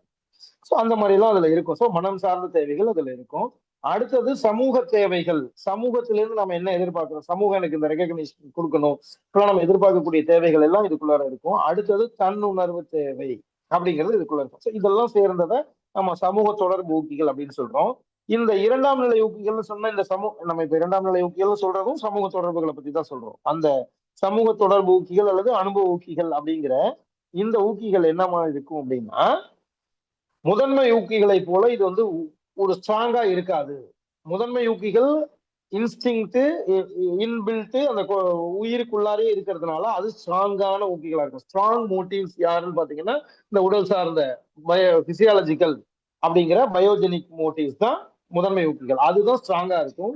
இந்த செகண்டரி மோட்டிவ்ஸ் அல்லது சோசியோஜெனிக் அல்லது சோசியாலஜிக்கல் மோட்டிவ்ஸ் அப்படிங்கிற இரண்டாம் நிலை ஊக்கிகள் அந்த அளவிற்கு வலுவாக இருக்காது when compared to the primary motives. அடுத்தது மனுஷன்கிட்ட மட்டும்தான் அந்த செகண்டரி அப்படிங்கிற அந்த மோட்டிவ்ஸ் இருக்கும். இரண்டாம் நிலை ஊக்கிகளான சோசியோஜெனிக் ஊக்கிகள் வந்து யார்கிட்ட இருக்கும்னா மனுஷன்கிட்ட மட்டும்தான் இருக்கும். மற்ற உயிரினங்கள், விலங்குகள், மற்ற உயிரினங்கள்ட்ட அது இருப்பது இல்லை. ரைட்டா? சோ இப்போ இந்த இடத்துல ஒரு ஒன்வேர்டு மாதிரி நமக்கு அடிக்கடி கேட்கக்கூடிய ஒரு வினாக்கள்ல இருந்து, பழைய வினாக்கள்ல இருந்து இருக்கக்கூடிய ஒரு 3 பாயிண்ட் இருக்கு, பாத்துக்கோங்க. தியரி ஆஃப் மோட்டிவேஷன் அப்படிங்கிற இடத்துல 1973ல K D Mason, M A S O N, K D Mason அப்படிங்கிறவரு தியரி ஆஃப் மோட்டிவேஷன் அப்படின்னு இந்த தியரிக்கு ஃபர்ஸ்ட் ஒரு தியரி கொடுத்திருக்கிறார். இது நம்ம இப்ப டீடைலா படிக்க போறதுல இது இல்ல, இருந்தாலும் நம்ம தெரிஞ்சுக்கோம். K D Mason in 1973 published his theory of motivation, K D மேசன்றவர். அடுத்தது யங் அப்படிங்கிறவரு மோட்டிவேஷன் அண்ட் எமோஷன் அப்படிங்கிற பேர்ல ஒரு மோட்டிவேஷன் சார்ந்த ஒரு புக் கொடுத்திருக்கிறாரு. அதுக்கப்புறம் மோட்டிவேஷன்ங்கிறது எங்க இருந்து வந்தது அப்படின்னா லத்தீன் மொழி சொல். லத்தீன் மொழியில மோட்டிவேஷன் அப்படிங்கிற வார்த்தை அங்கிருந்து வந்தது. மோட்டிவேஷன்ங்கிற லத்தீன் மொழி சொல்லுக்கு லத்தீன் மொழியில என்ன மீனிங் அப்படின்னு பாத்தீங்கன்னா டு மூவ், அதாவது முன்னோக்கி செல்லுதல், இயங்குதல் அப்படிங்கிறது தான். அதான் நம்ம சொன்ன முன்னாடியே ஊக்கி மோட்டிவ்ஸ் அப்படிங்கிறது உயிரை ஒரு குறிப்பிட்ட இலக்கை நோக்கி இயக்குகின்ற காரணி அப்படின்னு நம்ம சொன்னோம். அதுதான் இதோட இந்த டெபினேஷன்ல இருந்து வந்ததுதான் அது. அந்த லத்தீன் மொழி சொல்லுடைய மீனிங்கை வச்சுதான் அந்த டெபினேஷன் வந்தது. லாட்டின் வேர்டு மோட்டிவேஷன்ங்கிறது அதுக்கு மீனிங் டு மூவ் அப்படிங்கிறது. ஸோ இப்போ பி.எஃப். ஸ்கின்னர் அவரை பத்தி நம்ம டீட்டெயிலா பின்னாடி பார்க்க போறோம். அவர் என்ன சொல்லியிருக்கிறாருன்னா, ஒரு உயிருக்குள்ளார ஒரு குறிப்பிட்ட சூழ்நிலைக்கு எழுதல், அப்புறம் அந்த சூழ்நிலைக்கு தன்னை, அந்த உயிரி தன்னை நிலைநிறுத்திக் கொள்ளுதல், இதுக்கு காரணமாக இருக்கக்கூடியது மோட்டிவேஷன் அப்படின்னு இந்த ஸ்கின்னர் சொல்லியிருக்கிறார். ஸோ இதுக்கப்புறம் நம்ம என்ன பண்ணுவோம்னா, நம்மளுடைய சிலபஸ்ல இருக்கக்கூடிய டீடைல்டு கோட்பாடுகள் என்னென்ன இருக்கு அப்படின்னு நம்ம பார்க்க போறோம். 3 கோட்பாடுகளை பத்தி நம்ம மெயினா தெரிஞ்சுக்கணும். ஆனா அந்த 3 கோட்பாடுகளும் நமக்கு டீடைல் இல்லை, நல்ல வேலை பேர் மட்டும் தெரிஞ்சா போதும். ஒண்ணு மட்டும் தான் டீடைல், அதை நம்ம பார்த்துக்கலாம். ஒண்ணு தியரிஸ் ஆஃப் மோட்டிவேஷன், ஊக்கம் சார்ந்த கோட்பாடுகள் அப்படின்னு பாத்தீங்கன்னா 3 கோட்பாடுகள் இருக்கு. அந்த 3 வகை அப்படி சொல்லலாம், 3 கேட்டகரி இருக்கு. அதுல ஃபர்ஸ்ட் கேட்டகரி எது அப்படின்னு பாத்தீங்கன்னா மக்டூகல் அப்படிங்கிறவர் சொன்ன இயல்பூக்க கொள்கை, instinct theory of McDougall. McDougall சொல்லியிருக்கிற இயல்பூக்க கொள்கை, இன்ஸ்டிங் தியரி ஆஃப் மக்டூகல் ஒண்ணு. ரெண்டாவது டிரைவ் ரிடக்ஷன் தியரி ஆஃப் ஹல். ஹல் அப்படிங்கிறவர் சொல்லி இருக்கிற HULL, அந்த ஹல் அப்படிங்கிறவர் சொல்லி இருக்கக்கூடிய உந்த குறைப்பு கோட்பாடு, டிரைவ் ரிடக்ஷன் தியரி. இது என்னன்னு மட்டும் சொல்லிடுறேன். இன்ஸ்டிங்க்ன்றதை நம்ம முன்னாடியே சொல்லிட்டோம். உயிரி தன் உடலுக்குள்ளாரையே சில ஊக்கங்களை வச்சிருக்கு, அதுதான் நம்ம இயல்பூக்கம் அப்படின்னு நம்ம சொன்னோம். அதுதான் பயோஜெனிக் நம்ம சொன்னோம் இல்லையா? ஸோ அந்த பயோஜெனிக் பத்தி டீட்டெயிலா சொன்னதுனால மக்டூகலுடைய அந்த கொள்கைக்கு பேரு இன்ஸ்டிங் தியரி ஆஃப் மக்டூகல். அது அவர் அதை பத்தி தான் சொல்றாரு. இந்த ஹல்லோட உந்த குறைப்பு கோட்பாடு என்ன சொல்லுது அப்படின்னா, டிரைவ் ரிடக்ஷன் தியரி அப்படின்றது ஒரு குறிப்பிட்ட செயல்பாடு செய்யறதுக்காக உள்ளுக்குள்ள இருந்துட்டு மோட்டிவேஷன் பண்ணி நம்மள அந்த அதை நோக்கி உந்தி தள்ளுது. அந்த இது நடந்து முடிஞ்ச உடனேயும் ஆட்டோமேட்டிக்கா அந்த உந்தம் குறைஞ்சிரும். அதாவது அந்த என்ன நம்ம சொல்ற ஆக்சிலரேஷன் குறைஞ்சிரும். அப்போ அந்த செயல்பாடு நடக்காம போயிடும் அப்படின்றத சொல்றாரு ஹல்ன்றவர். சோ இதை வந்து நம்ம என்ன சொல்றோம்னா ஹல்ஸ் டிரைவ் ரிடக்ஷன் தியரி. ஹல் அப்படிங்கிறவர் சொன்ன டிரைவ் ரிடக்ஷன் தியரி, உந்த குறைப்பு கோட்பாடு, இது ஹல்லோட தியரி. மூணாவதா இருக்கக்கூடியது the hierarchical needs theory of Maslow. நமக்கு நல்லா தெரிஞ்ச மாஸ்லோவின் தேவை படிநிலை கோட்பாடு, படிநிலை தேவை கோட்பாடு. இதைதான் சொன்னேன். நம்மளுடைய டிரான்ஸ்லேஷன்ல இருக்கக்கூடிய விஷயங்களை நான் ரெஃபர் பண்ண புக்ல தமிழ்ல படிநிலை தேவைன்னு சொல்றான். ஆனா நான் முன்னாடி சைக்காலஜி படிச்ச காலத்துல இருந்து பாத்தீங்கன்னா மாஸ்லோவின் தேவை படிகள் அப்படின்னு சொல்றோம். அப்ப படிநிலை தேவையா தேவை படிகளா அப்படின்ற குழப்பம்லாம் நமக்கு தமிழ்ல டிரான்ஸ்லேட் பண்ணும்போது வந்திருக்கலாம். ஆனா ஹைராரிக்கல் நீட்ஸ் தியரின்றதான் அதோட இங்கிலீஷ் பேர். This is why I am requesting you all to refer to the English terminologies. Please note, please remember, please keep both terminologies in mind. தமிழ்லையும் வச்சுக்கோங்க, இங்கிலீஷ்லயும் வச்சுக்கோங்க. தமிழ் டிரான்ஸ்லேஷன் ஒவ்வொருத்தர் எப்படி பண்ணாங்கன்றதை பொறுத்து இருக்கும். இங்கிலீஷ்ல உள்ளதுதான் ஃபைனல் ஃபார் சைக்காலஜி. அதனால அதை நம்ம எப்படி தமிழ் படுத்தணும்ன்றது அந்த டெர்மினாலஜியை மட்டும் நம்ம படிச்சுட்டு நான் படிச்சது மாதிரி இதுல வரலையே அப்படின்னு நம்ம சொல்லக்கூடாது. போன நவம்பர் 2025 நடந்த அந்த தேர்வுலயே இந்த மாதிரி ஒரு விஷயம் நடந்தது. அந்த கிளாஸ்லயும் நான் அதை சொன்னேன், இங்கிலீஷ் டேமே படிச்சுக்கோங்கன்னு.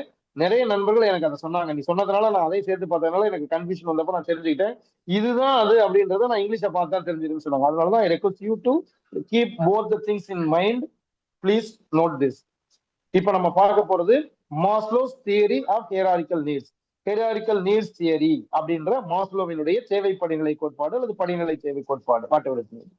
சார் So, ஒரு இப்ப சின்ன இதுல குறிப்பு இந்த கொடுத்துக்கிறேன். 3 வகை சொல்லுங்க சார். சார் ஒரு சின்ன குறிப்பு கொடுத்துக்கிறேன். ப்ளீஸ் ஆசிரிய சார், ப்ளீஸ். பெருமக்கள் அனைவருக்கும் வணக்கம். இந்த நோட் சார் வச்சிருக்கிற இந்த பிடிஎஃப் வந்து நம்ம வாட்ஸ்அப் குழுக்கள்ல இந்த வகுப்பு முடிந்தவுடன் பகிரப்படும்.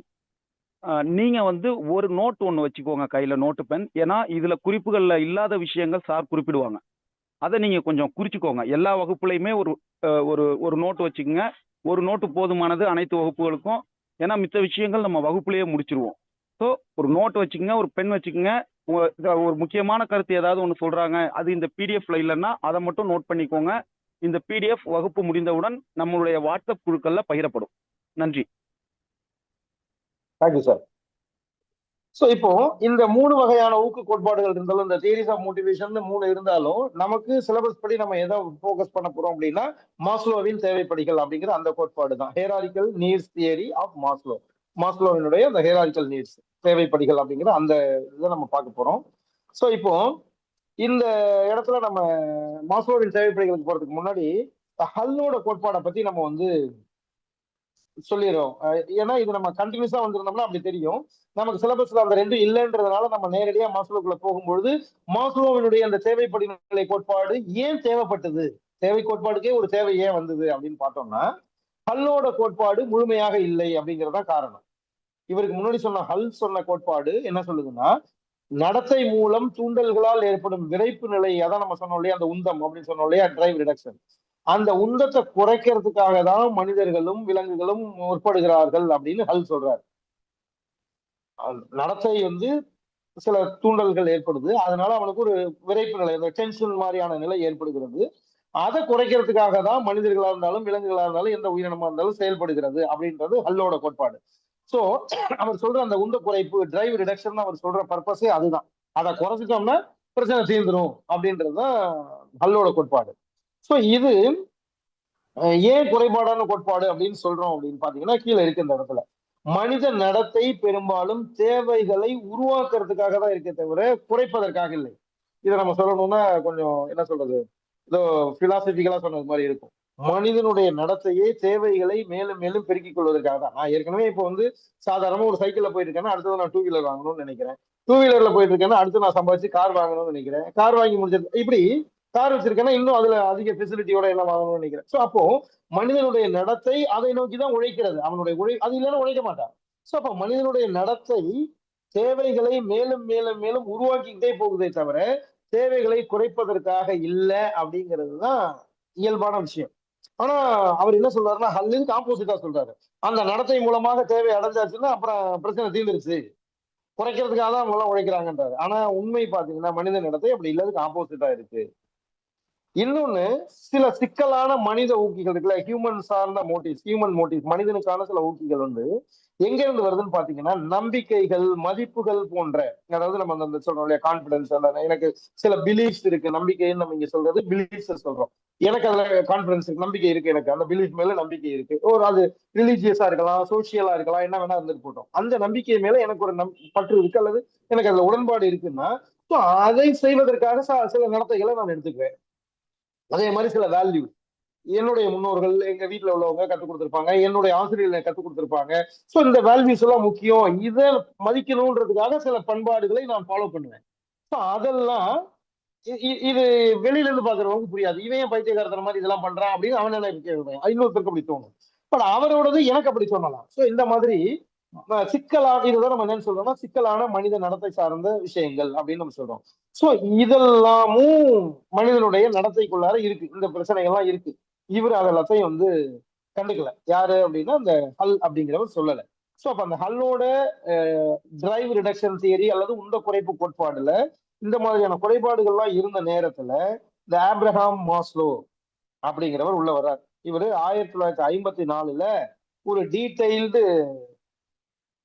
ஒரு தியரியை வெளியிடுறாரு. அந்த தியரிக்கு பேர் தான் ஹெராரிக்கல் நீட்ஸ் தியரி.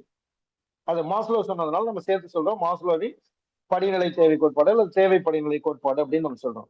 ஸோ இப்போ இந்த ஆப்ரஹாம் மாஸ்லோ வெளியிட்ட இந்த தேவைகள் என்ன சொல்றாரு அப்படின்னா, தேவைகளுக்கான ஊக்கிகள் இருக்குல்ல, இந்த மோட்டிவ்ஸ், இது அவர் என்ன சொல்றாரு அப்படின்னா 2 விதமா இருக்கு அப்படின்னு சொல்றாரு.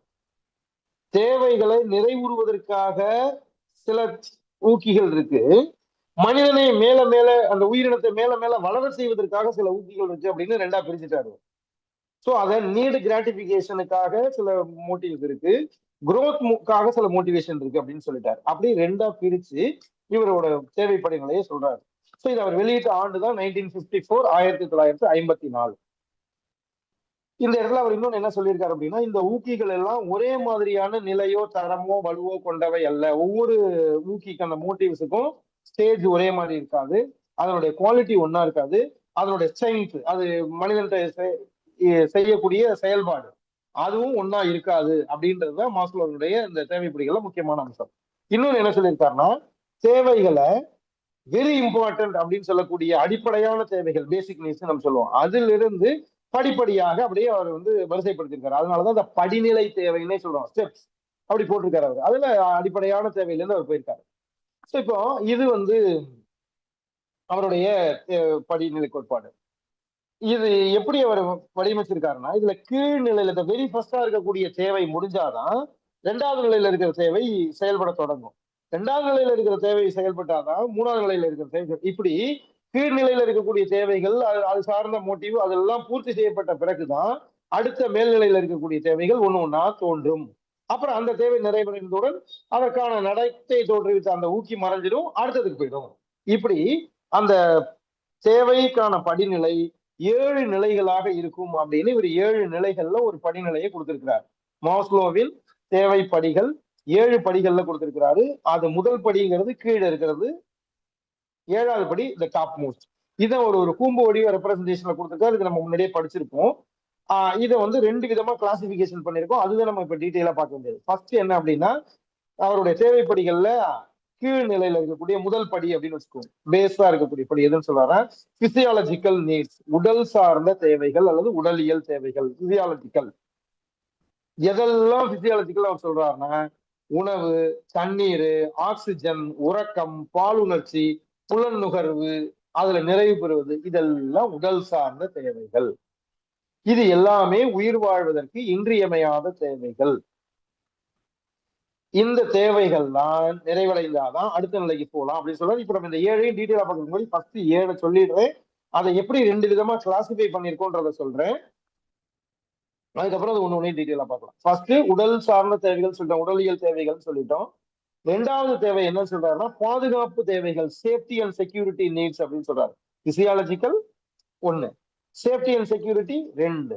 இந்த 2ஐயும் அவர் என்னன்னு சொல்றாருன்னா உயிரியல் தேவைகள்னு சொல்றாரு, பயாலஜிக்கல் நீட்ஸ் சொல்றாரு. ஏன் பயாலஜிக்கல் நீட்ஸ் சொல்றாரு அப்படின்னா, உயிர் வாழ்வதற்கு அந்த உயிரோட உடம்புக்கு இதெல்லாம் தேவை.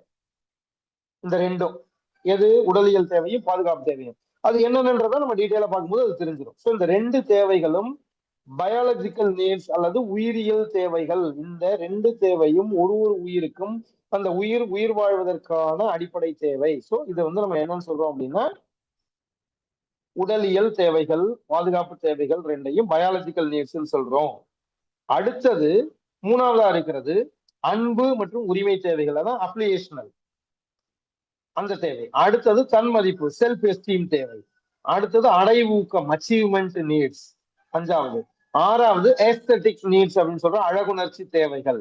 அடுத்தது தன்னிறைவு தேவைகள், செல்ஃப் ஆக்சுவலைசேஷன், தன்னிறைவு பெறக்கூடிய அந்த தேவைகள். இந்த 3, 4, 5, 6, 7 அப்படின்னு சொல்லக்கூடிய இந்த 5 தேவைகளும் சோசியோ சைக்கலாஜிக்கல், சமூக மற்றும் உளவியல் தேவைகள்.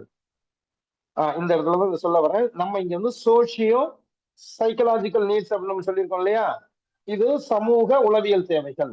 இதை இப்படி திருப்பி சொன்னாலும் ஒண்ணுதான், உள சமூக தேவைகள் அப்படின்னு சொன்னாலும் ஒண்ணுதான். இந்த கோட்பாடுகள்ல பின்னாடி நம்ம ஒரு லெசன்ல பார்க்க போறோம். நான் இந்த இடத்துல மறந்துறதுனால இப்பயே சொல்றேன். அந்த டெவலப்மெண்ட் அல்லது growth அப்படிங்கறத பத்தி ஒரு 2வது யூனிட் ஒண்ணு இருக்கும். அது வரும்போது நம்ம சொல்லுவோம். அங்க சமூக உளவியல் கோட்பாடு அப்படின்னு ஒரு கோட்பாடு இருக்கும். அது தமிழ் டிரான்ஸ்லேஷன்ல சமூக உளவியல் கோட்பாடுன்னு இருந்தது. ஆனா அந்த செட்ல உளச்சமூக கோட்பாடு அப்படின்னு கேட்டிருந்தோம். அந்த மாதிரி அதான் சொல்றேன். நம்ம இப்ப உளச்சமூக கோட்பாடுன்னா இது வேற போல இருக்கு. சமூக உளவியல் கோட்பாடு தான் நம்ம படிச்சோம் அப்படின்னு நினைச்சுக்காம இருக்கிறதுக்காக தான் சொல்றேன். அதனோட இங்கிலீஷ் டேர்ம் பாத்தீங்கன்னா கரெக்டா இருக்கும். உளச்சமூக கோட்பாடு, சமூக உளவியல் கோட்பாடு அப்படின்னு சொன்னாலும் ஒரே மாதிரி இருக்கும். அந்த அந்த மாதிரியான சின்ன சின்ன விஷயங்கள் அது நம்ம இந்த மாதிரி எல்லாம் இருக்கும், மாத்தி போட்டுருக்கோம். ஸோ ப்ளீஸ் ரெஃபர் இங்கிலீஷ்ன்றதுக்கு இது ஒரு காரணம், ஞாபகம் வச்சுக்கோங்க.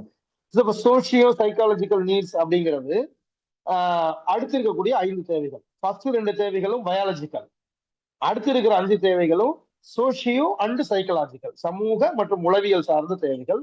ஃபர்ஸ்ட் இருக்கிறது உடல் சார்ந்த தேவைகள். உடலியல் தான் நம்ம உயிரியல் தேவை. ஏன் உடல் சார்ந்த தேவைகள்னு சொல்லலைன்னா ஃபர்ஸ்ட் தேவைக்கு பேரே உடலியல் தேவைன்னு இருக்கிறதுனால நம்ம கன்ஃபியூஸ் ஆயிட்டோம்ன்றதுனால அதை அப்படி பிரிச்சு சொல்றோம். உயிரியல் தேவை பயாலஜிக்கல் நீட்ஸ்ன்னு சொல்றோம். பயாலஜிக்கல் அண்ட் சோசியோ சைக்கலாஜிக்கல் அப்படின்னு இந்த 2ஐயும் ஞாபகம் வச்சுக்கோங்க. இந்த 2 கேட்டகரி ஒரு பக்கம் இருக்கு. இன்னொன்னு 1, 2, 3 இருக்கு இல்லையா? உடலியல் தேவைகள், பாதுகாப்பு தேவைகள், அன்பு மற்றும் உரிமை தேவைகள்.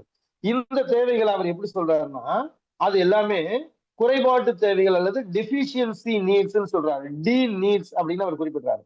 ஏன்னா இந்த நீட் எல்லாம் நிறைவேற குறையும். இப்ப பசி இருக்கு எனக்கு, அது ஒரு உடல் தேவைன்னு சொல்லிட்டேன். உணவுன்றது ஒரு உடலியல் தேவை, சைக்காலஜி பிசியாலஜிக்கல் சொல்லிட்டேன். அப்ப நான் இப்ப உணவு சாப்பிட்டு முடிஞ்சதுக்கு பிறகு எனக்கு பசிக்காது. அப்போ அந்த தேவை அங்க முடிஞ்சிருது. திரும்ப எப்ப பசிக்குதோ அப்பதான் அந்த தேவை செயல்படும். அதனாலதான் இதெல்லாம் என்னன்னு சொல்றாருன்னா அவர் டெபிஷியன்சி நீட்ஸ்ன்னு சொல்றாரு. குறையும், அப்புறம் வரும், அப்புறம் குறையும், அப்புறம் தாகம் அப்படின்னு இருக்கு, தண்ணி தேவைப்படுது எனக்கு. நம்ம தண்ணி குடிச்சோடனே அந்த பிரச்சனை இப்ப தீர்ந்துருது. திரும்ப தாகம் வரும்பொழுதுதான் தண்ணீர் தேவைப்படும். ஸோ அப்ப இந்த முதல்ல இருக்கக்கூடிய பிசியாலஜிக்கல், சேஃப்டி அண்ட் செக்யூரிட்டி, அப்ளிகேஷனல் நீட்ஸ், அன்பு உரிமை தேவைகளோடு இருக்கிற 3 தேவைகளையும் டெபிஷியன்சி நீட்ஸ், குறைஞ்சு வரக்கூடிய தேவைகள் அப்படின்னு அவர் சொல்றாரு. குறைபாட்டு தேவைகள் சொல்றாரு, டெபிஷியன்சி நீட்ஸ். அடுத்து இருக்கக்கூடிய தேவைகள் இருக்கு இல்லையா? செல்ஃப் எஸ்டீம், தன் மதிப்பு, அச்சீவ்மெண்ட் நீட்ஸ் அதாவது அடைவூக்கம், ஏஸ்தெட்டிக் நீட்ஸ் அழகுணர் தேவை, அப்புறம் செல்ஃப் ஆக்சுவலைசேஷன் தன்னிறைவு.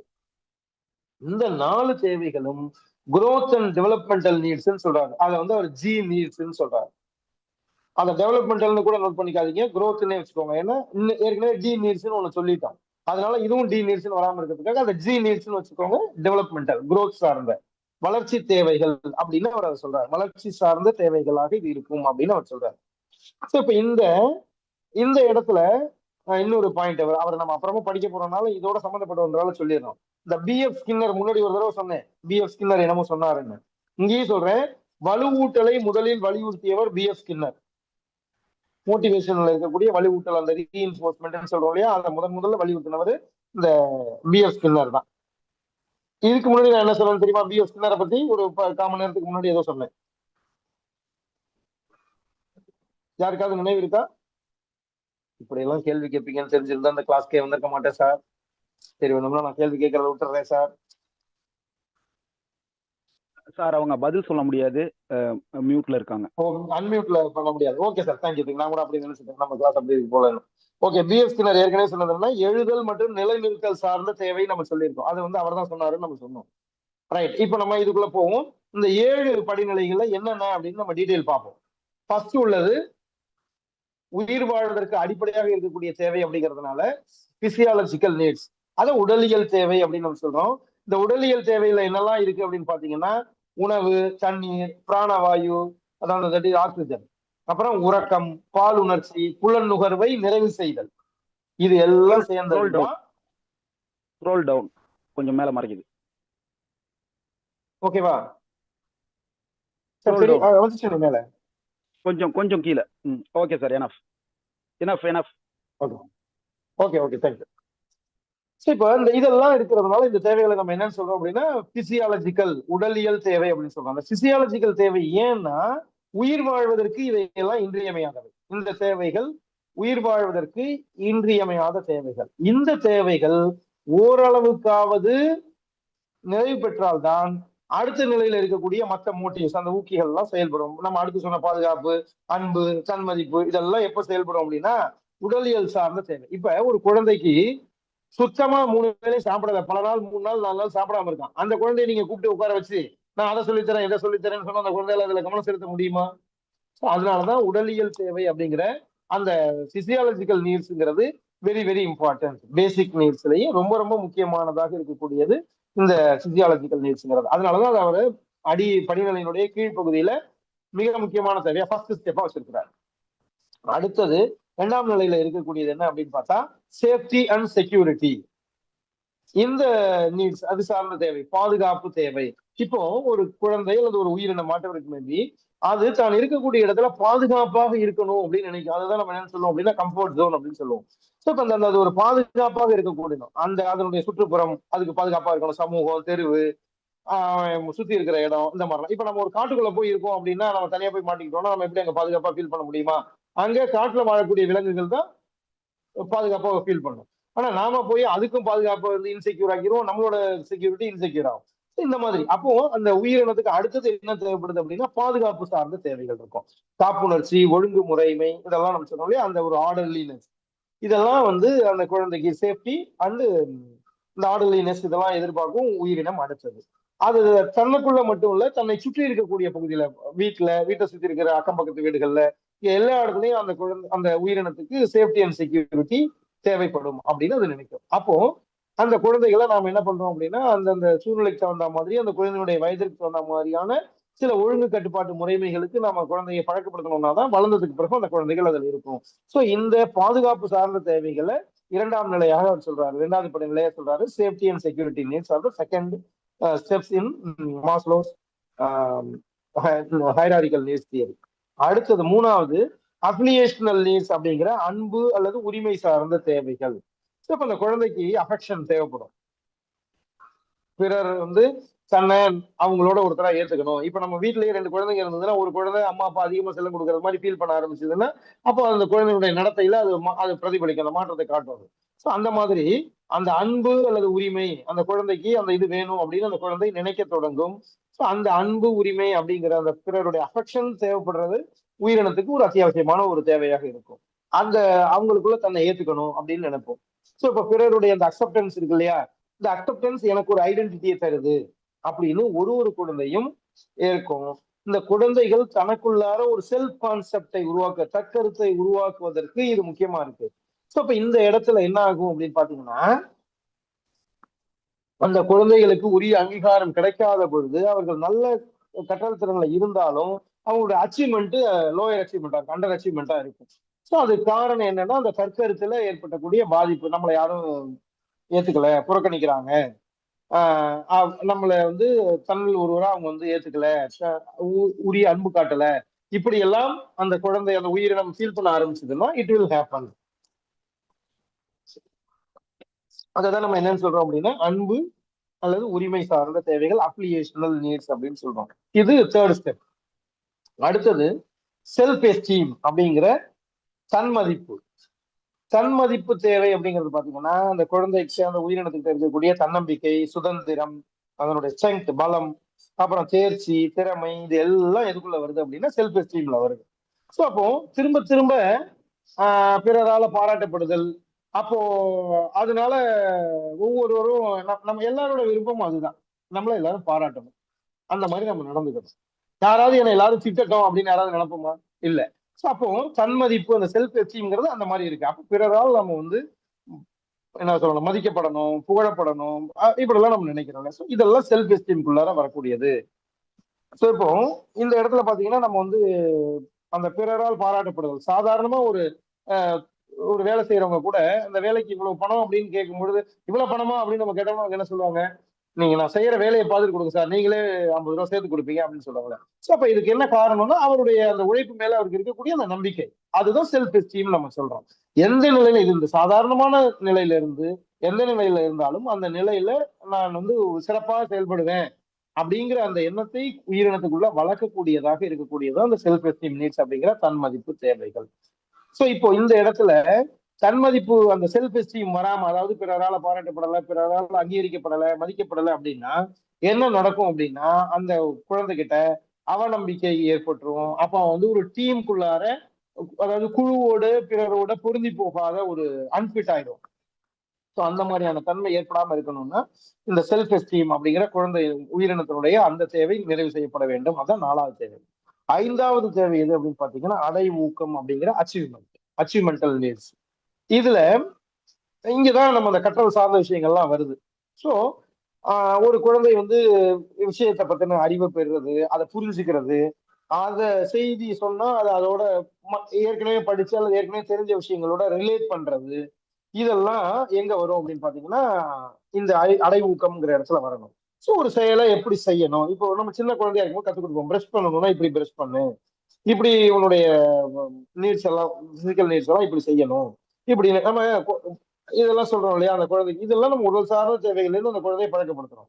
இந்த மாதிரியான விஷயங்கள்ல இருந்து ஆரம்பிச்சு கற்றலுடைய உயர்நிலை அடைவது வரையிலும் இந்த அடை ஊக்கம் அப்படிங்கிறது அந்த குழந்தைகிட்ட செயல்பட்டுக்கிட்டே இருக்கும். அததான் நம்ம என்ன சொல்றோம் அப்படின்னா அடை ஊக்கம் அப்படின்னு சொல்றோம். இதை புரிந்து கொள்ளும் தேவையாக இந்த தேவை இருக்கிறது. அதாவது இந்த அடைவு தேவை அப்படிங்கிறது பாத்தீங்கன்னா அறிவுசார் தேவை அப்படின்னு நம்ம சொல்றாங்க. இது வந்து இது எது ரிலேட்டடா இருக்கு அப்படின்னா நாலேஜ் ரிலேட்டடா இருக்கக்கூடிய ஒரு தேவை. ஸோ அப்போ இந்த தேவையை நாம அறிவுசார் தேவை அப்படின்னு சொல்றோம். இந்த அடை ஊக்கம் அப்படிங்கிற அச்சீவ்மெண்டல் நீட்ஸ், அறிவை அடைவது அப்படிங்கிற அர்த்தத்துல அதை நம்ம சொல்றோம் இல்லையா. சரி, அடுத்து 6வது பாத்தீங்கன்னா அழகுணர் தேவை என்கின்ற ஆஸ்தெட்டிக் நீட்ஸ். இந்த ஆஸ்தெட்டிக் நீட்ஸ் அப்படிங்கிறது பாத்தீங்கன்னா நம்மகிட்ட இருக்கக்கூடிய அந்த கவிதை எழுதுறது, கதை எழுதுறது, கட்டுரை எழுதுறது, இலக்கியம் புனைதல், இந்த மாதிரியான ஆற்றங்கள்லாம் இருக்கு இல்லையா. அதே மாதிரி இந்த ஒரு டிக்னிட்டியை ஃபாலோ பண்றது, ஒரு ஆர்டர்லினஸ் ஃபாலோ பண்றது, கிளீன்லினஸ் ஃபாலோ பண்றது, இதெல்லாம் சொல்லுவோம். சில பேர் இப்படி இருப்பாங்க. ஏன்னா அவங்க கிட்ட அந்த அழகுணர் ஆற்றல் இருக்கும். அந்த ஆஸ்தெட்டிக் சென்ஸ் அப்படிங்கிறது அவங்கள்ட்ட இருக்கும். அதை தான் நம்ம என்ன சொல்லுவோம்னா எஸ்தெட்டிக் சென்ஸ் இருக்கிறவங்கள இது ஒரு தேவையாக இருக்கிறது. ஆனா இந்த 6வது தேவையான அழகுணர் தேவையில மிக தெளிவா மாஸ்லோ ஒன்று சொல்றாரு. என்ன சொல்றாருன்னா இதுக்கு முன்னாடி இருக்கிற அந்த 5 தேவைகள்லாம் இருக்கு இல்லையா, அதுலயும் குறிப்பா இருக்கக்கூடிய அந்த முதல் 3 தேவை, அப்புறம் இருக்கிற 4, 5 தேவை, இந்த தேவைகள்லாம் நிறைவு பெறலைன்னா இந்த தேவையினால ஒரு பிரயோஜனம் இல்லை அப்படின்றது அவருடைய கருத்தா இருக்கு. அதாவது இந்த அழகுணர் தேவை கீழ்நிலையில இருக்கக்கூடிய அடிப்படை தேவை நிறைவேறாத போது இந்த தேவை அங்க வரவே வராது. இந்த இப்படி ஒரு தேவைக்கான சூழ்நிலையே அங்க வராது. இப்போ எனக்கு போதிய அளவுல எனக்கு எல்லாம் கிடைச்சது. உடல் சார்ந்த நம்ம முன்னாடி சொன்னோம் இல்லையா, உணவு, தண்ணீர், ஆக்சிஜன், உறக்கம்னு என்னென்னமோ சொன்னோம். அதெல்லாம் எனக்கு கிடைச்சிருச்சு. அடுத்தது நான் சேஃப்டி அண்ட் செக்யூரிட்டியா ஃபீல் பண்றேன். சேஃப் அண்ட் செக்யூரா நான் இருக்கேன். அந்த பாதுகாப்புக்கு எனக்கு இருக்கு. எனக்கு அன்பு காட்டுறதுக்கு, பரிவு கொடுக்கறதுக்கு, என்னை சமூகத்துல, குடும்பத்துல ஒருவரா ஏற்றுக்கொள்வதற்கு எல்லாரும் இருக்கிறாங்க. என்னோட செல்ஃப் எஸ்டீம், சுதந்திரம், தன்னம்பிக்கை இதெல்லாம் எனக்கு இருக்கு. பிறர் என்னை பாராட்டுறாங்க.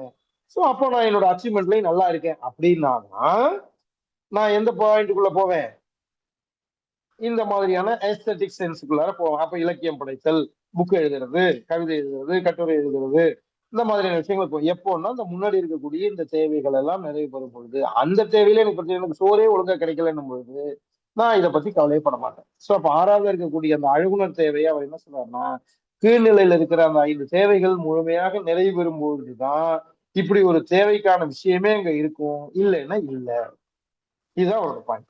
அடுத்தது அவர் 7வது சொல்ற பாயிண்ட் தான் கடைசி நிலை. அது என்னன்னா செல்ஃப் ஆக்சுவலைசேஷன் என்கின்ற தன்னிறைவு.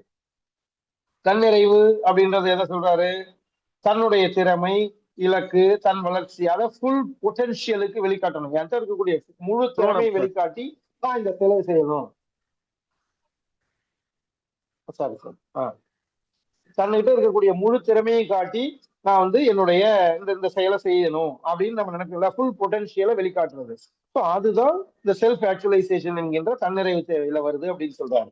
இதுல இந்த முதல் 3 தேவைகள் இருக்கு இல்லையா, அதெல்லாம் குறைபாட்டின் நிறைவு. இதை நான் முதலே சொல்லிட்டேன், திரும்பவும் சொல்றேன். முதல் 3 தேவைகள் குறைபாட்டினை நிறைவு செய்வது. அதாவது உணவு இதெல்லாம் கிடைக்கும் சில பிசியாலஜிக்கல் நீட்ஸ்ன்னு சொன்னது, சேஃப்டி அண்ட் செக்யூரிட்டி நீட்ஸ்ன்னு சொன்னது, அடுத்தது அப்ளிகேஷன் நீட்ஸ்ன்னு சொன்னது. இந்த 3 தேவைகளும் குறைபாடுகளை நிறைவு செய்வதற்காக இருக்கக்கூடிய தேவைகள். அடுத்து இருக்கக்கூடிய செல்ஃப் எஸ்டீம், அப்புறம் அச்சீவ்மெண்ட், ஆஸ்தெட்டிக் அண்ட் செல்ஃப் ஆக்சுவலைசேஷன், இந்த நீட்ஸ் எல்லாம் வளர்ச்சிக்கான பண்புகள்.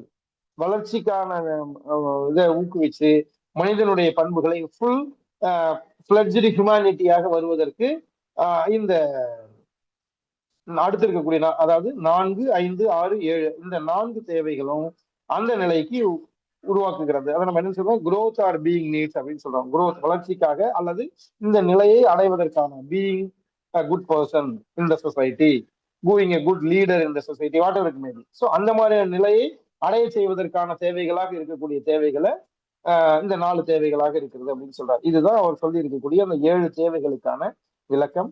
இப்ப இந்த மாஸ்லோவினுடைய தேவைப்படிநிலை கோட்பாடு என்கின்ற அந்த ஹைராரிக்கல் நீட்ஸ் தியரியோட எஜுகேஷனல் இம்ப்ளிகேஷன்ஸ், கல்வியில இது என்ன தாக்கத்தை ஏற்படுத்துகிறது அப்படின்னு பார்த்தோம்னா, ஃபர்ஸ்ட் ஆசிரியர்கிட்ட இந்த விஷயம் ஒண்ணு இருக்கு. என்னன்னா, இந்த அடிப்படை தேவைகள் எந்த அளவுக்கு நிறைவேற்றிருக்கிறது அப்படிங்கறத ஆசிரியர் அளவிட வேண்டும். ஏன்னா அந்த அடிப்படை தேவைகளான உணவு, உடை இதெல்லாம் அவனுக்கு நிறைவேறலைன்னா அந்த குழந்தையால கல்வியில கவனம் செலுத்த முடியாது. இப்ப இதெல்லாம் நம்ம கருத்துல கொண்டுதான் நம்ம இப்ப வந்து காலை உணவு, மதிய உணவு, இந்த மாதிரி குழந்தைகள் வந்து அந்த உணவுன்ற அடிப்படை தேவை நிறைவேறணுன்றதுக்கு இந்த திட்டங்களை எல்லாம் நம்ம கொண்டு வந்திருக்கிறோம். ஸோ இப்ப அரசாங்கம் இதெல்லாம் செயல்படுத்துவதனுடைய நோக்கம் இந்த விஷயங்கள் தான். சரியா?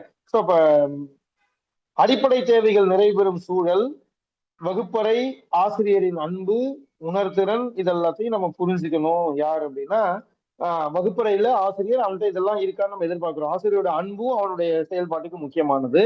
வகுப்பறையில உகந்த சூழல், அதான் நம்ம சொன்ன பிறரால் ஏற்கப்படுதல். இங்க மாணவர்கள்ட்ட என்னவா இருக்கும் அப்படின்னு பார்த்தோம்னா, நம்ம டீச்சிங் பாயிண்ட் ஆஃப் வியூல பார்த்தோம்னா, சக மாணவர்கள் ஒரு மாணவனை புறக்கணிக்கிறாங்க அப்படின்னா அந்த மாணவனுக்கு அப்போ வந்து அதுல வந்து அவனுடைய அந்த தேவை, அதாவது சேஃப்டி அண்ட் செக்யூரிட்டி நீட்ஸும் அவனுடைய அப்ளிகேஷனல் நீட்ஸும் பாதிக்கப்படும். ஸோ இந்த ரெண்டும் பாதிக்கப்படும் பொழுது அந்த குழந்தையினுடைய பர்ஃபார்மன்ஸுக்கு அது பாதிப்பை ஏற்படுத்தும். ஸோ அப்போ இந்த தேவைப்படி நிலையில இருக்கக்கூடிய இந்த தேவைகள், இந்த முதல் 3 தேவைகள் இந்த மாதிரி பாதிப்பை ஏற்படுத்தும்.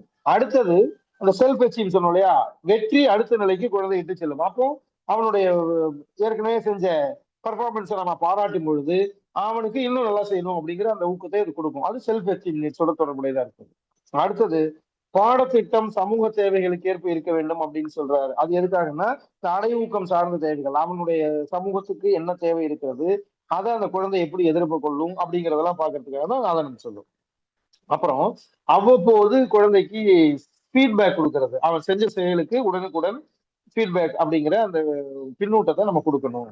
அப்புறம் சேலஞ்சிங்கான சில செயல்பாடுகளை, அதே மாதிரி முயன்று அறிதல், அந்த ட்ரையல் அண்ட் எரர் சொல்லுவாங்க, அந்த மாதிரி அவங்க முயற்சி பண்ணி தெரிஞ்சுக்கக்கூடிய விஷயங்களை, இதையெல்லாமும் வளர்ச்சி தேவைகளுடன் இணைந்திருத்தல், அந்த நம்மளுடைய வகுப்பறை செயல்பாடுகள்ல இது சார்ந்தது. அவனோட சேலஞ்சிங்கான டாஸ்க் கொடுக்கறது, அவனை வந்து ட்ரையல் அண்ட் எரர் முறையில தெரிஞ்சு அவனை கண்டுபிடிச்சு செய்யக்கூடிய செயல்பாடுகள் கொடுக்கறது, இந்த மாதிரியான செயல்பாடுகள் எல்லாம் கொடுக்கும் பொழுது அது மாணவர்கள்ட்ட இன்னும் நிறைய தாக்கத்தை ஏற்படுத்தும். அதாவது வெற்றிகரமான ஒரு கல்வி சூழலை தரும் அப்படின்றது இவருடைய கருத்துல இருந்து வர்றது. இன்னொன்னு, மாணவர்களுக்கு ஏற்ப பல்வகை ஊக்கிகளை ஆசிரியர் பின்படுதல். நம்ம சொன்ன மோட்டிவ்ஸ ஒரே மாதிரியான ஊக்கியா இல்லாம பல வகையான டிஃப்ரெண்டான ஊக்கிகளை தருதல் அப்படின்னு சொல்லியிருக்கோம். அது மாதிரி இருந்தா அது வந்து மாணவர்கள்ட்ட ஒரு நல்ல ஒரு தாக்கத்தை ஏற்படுத்தும் அப்படின்னு சொல்லியிருக்கோம். ரைட்டா? அடுத்தது இதுதான் மாஸ்லோவோட தேவைப்படிகள். இன்னும் ஒன்னே ஒண்ணு சொன்னோம் இல்லையா, அதாவது அவாவு நிலை அப்படின்னு சொன்னோம். அவாவு நிலை அப்படின்னா என்ன அப்படின்னா, ஆஸ்பிரேஷன், லெவல் ஆஃப் ஆஸ்பிரேஷன் அப்படின்னு நம்ம சொல்றோம். ஆஸ்பிரேஷன் நிலை.